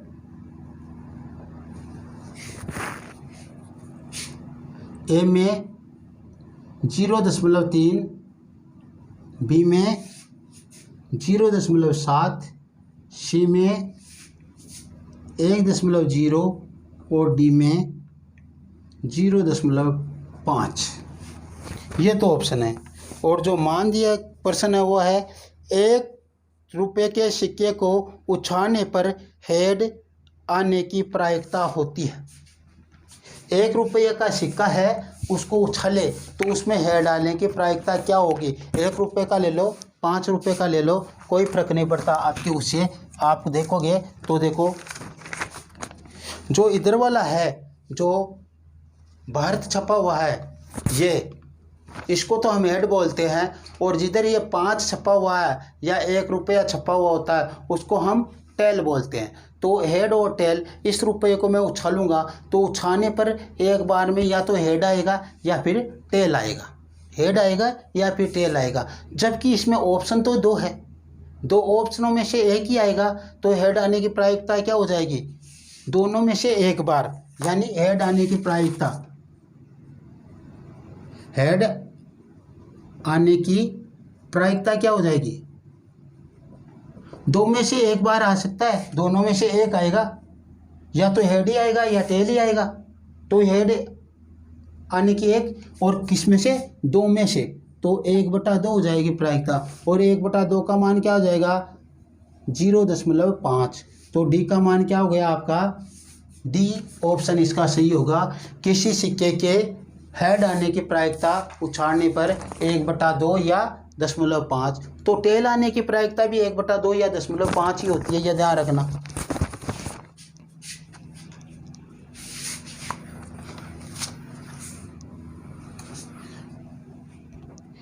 क्वेश्चन नंबर 47 है।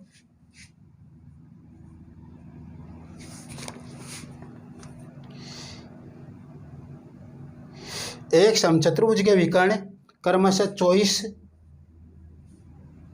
मीटर व 10 मीटर है, तो उसका क्षेत्रफल ज्ञात कीजिए।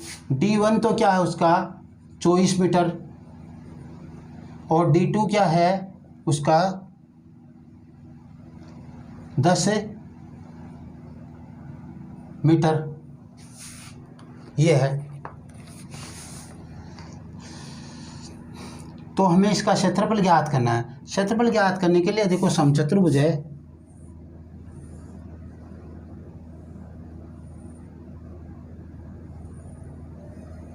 ये तो मान लो इसका 24 है और ये इसका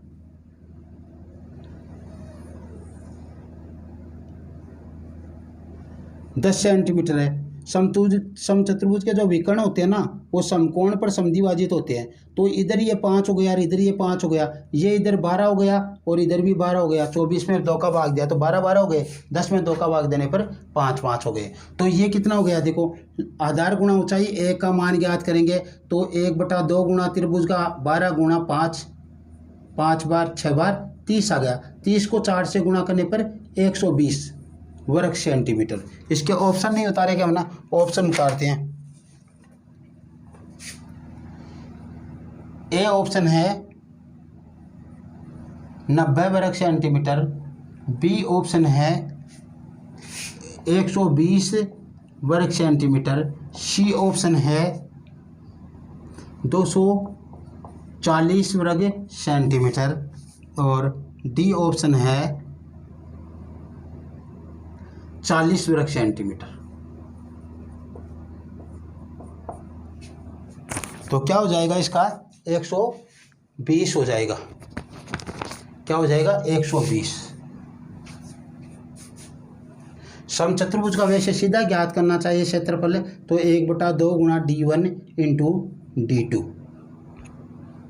1/2 गुणा 24 गुणा 10, इसको काटेंगे तो 12 बार, और 120 वर्ग सेंटीमीटर। कितना आ जाएगा 120 वर्ग सेंटीमीटर आ जाएगा, जो ऑप्शन आपका बी में है 120 वर्ग सेंटीमीटर।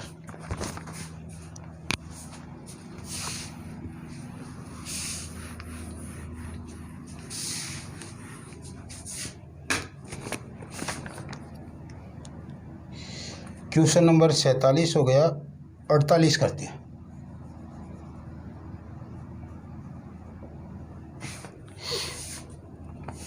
एक पहले तो ए में ऑप्शन दिया गया है 60 डिग्री, बी में ऑप्शन दिया गया है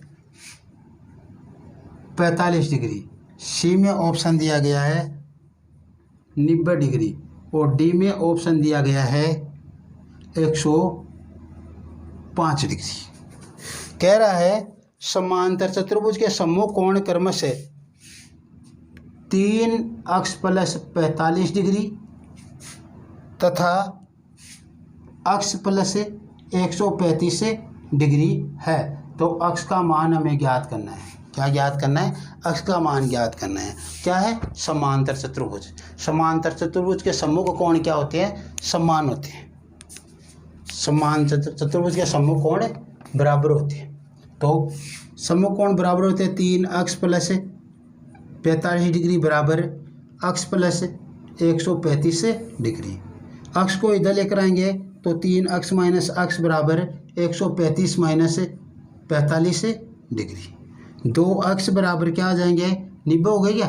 90 डिग्री। और अक्ष का मान 90/2 बराबर अक्ष बराबर आपका क्या आ जाएगा? 45 डिग्री आ जाएगा। अक्ष का मान 45 डिग्री। तो इसका ऑप्शन हो जाएगा आपका बी। क्या हो जाएगा? ऑप्शन बी हो जाएगा।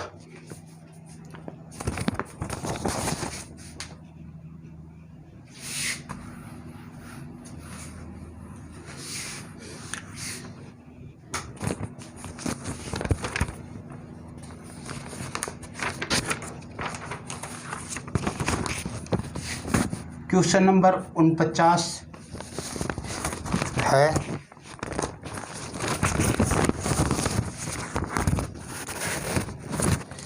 ऑप्शन दिया गया है इसमें, ए में 90 डिग्री, बी में 90 से बड़ा और 180 से छोटा, सी में 180 डिग्री और डी में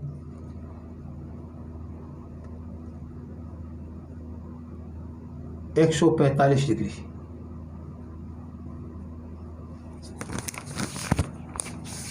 क्या कह रहा है? न्यून कोण होता है, न्यून कोण, न्यून कोण 0 से बड़ा तथा 90 से छोटा, ये होता है, उसे न्यून कोण कहते हैं। यानी 0 से बड़ा तथा 90 से छोटा।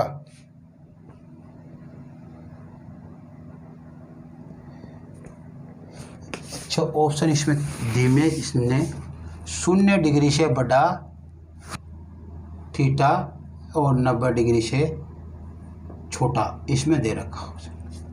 क्या हो जाएगा? 0 डिग्री से बड़ा थीटा और 90 डिग्री से छोटा। कौन सा आ जाएगा? ऑप्शन डी आ जाएगा। ये तो देखो 90 से ऊपर और 180 से छोटा, ये तो अधिकोण हो जाएगा, ये समकोण हो जाएगा और ये सरल कोण हो जाएगा। तो ये क्या है? 0 से बड़ा है, 90 से छोटा है, ये हो जाएगा न्यून कोण। क्या हो जाएगा? न्यून कोण।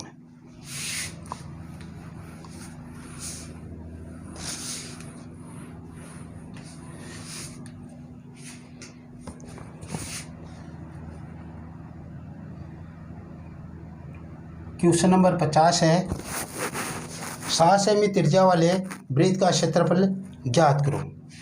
और ये ए में दिया गया है 208 वर्ग सेंटीमीटर, बी में दिया गया है 85 वर्ग सेंटीमीटर, सी में दिया है 154 वर्ग सेंटीमीटर और डी में जो दिया आपका वो है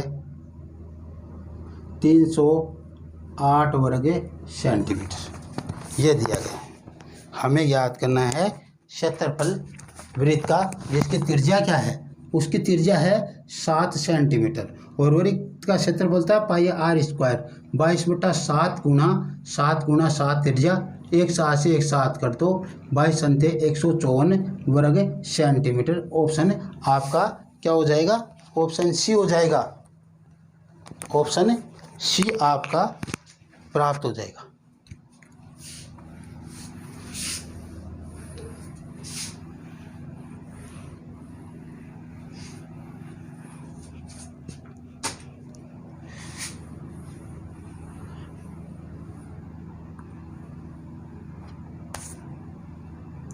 क्वेश्चन नंबर 51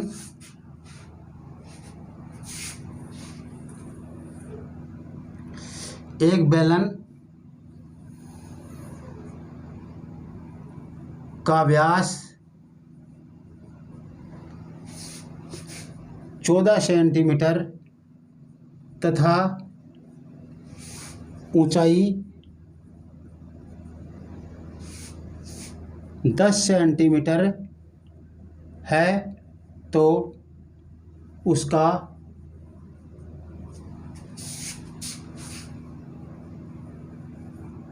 संपूर्ण पृष्ठीय क्षेत्रफल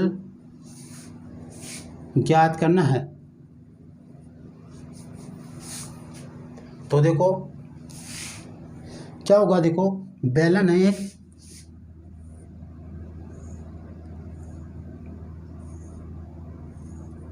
ये तो इसके दो आधार हो गए और इसका वक्र पृष्ठ का तो होता है 2πr/h। इस आधार का हो जाएगा πr² और इस आधार का भी हो जाएगा πr²। इसका मतलब संपूर्ण पृष्ठीय क्षेत्रफल बेलन का क्या हो जाएगा, संपूर्ण पृष्ठीय क्षेत्रफल क्या हो जाएगा 2πr² प्लस 2πr/h। 2πr आप कॉमन लोगे तो यहाँ से बजाएगा r प्लस h। इसमें हम मान रखेंगे तो हमारे पास बेलन का संपूर्ण पृष्ठीय क्षेत्रफल आ जाएगा 2 गुणा 22/7 इंटू r का मान 14 प्लस h का मान 10, 7 दूनी 14, 44 88 इंटू 140, 0 112 123 वर्ग सेंटीमीटर। ये इसका मान हो जाएगा। तो आज की क्लास में इतना ही। यदि यह क्लास आपको पसंद आई हो तो अब भी अपने साथियों के साथ ज़्यादा से ज़्यादा इसे शेयर कीजिए, जिससे ज़्यादा से ज़्यादा स्टूडेंट हमारे से जुड़े और उन्हें ज़्यादा से ज़्यादा सब्सक्राइब के लिए भी बोलिए। और यदि आपने सब्सक्राइब नहीं किया तो आप भी सब्सक्राइब कीजिए। और आपके यदि किसी टॉपिक में किसी प्रकार की कोई प्रॉब्लम है रीड से तो आप हमारे को बोल सकते हो, जिससे हम उस प्रश्नावली के अलग से आपको क्लास डाल देंगे तो उसके आपके प्रॉब्लम का सॉल्यूशन हो जाएगा। लेकिन उसका मालूम तभी चलेगा जब आप हमारे से अपनी समस्या का शेयर करोगे, और शेयर करोगे तो हमारे को मालूम चलेगा और हम आपकी समस्या का समाधान करने की 100% कोशिश करेंगे, यह मान कर चलना। तो आप यदि विश्वास करोगे तो हम आपके विश्वास पे खरा उतरेंगे। ठीक है, तो आज की क्लास में जो हुआ है उसको आपको जो देखा उसमें यदि आपको किसी प्रकार की कोई दिक्कत हो तो उसके बारे में आप हमारे को कमेंट कर बता सकते हो। ऐसा है कि तो उसमें हम भी सुधार करने की कोशिश करें ज़्यादा से ज़्यादा, इससे इसको आपको ज़्यादा से ज़्यादा अच्छी से अच्छी सुविधा मिले। और आपको यहाँ पे फ्री पार्ट मिल रहा है, इसलिए आपको कोई इस प्रकार की कोई दिक्कत नहीं है। बने रहिए। आप सभी को धन्यवाद। Okay, thanks.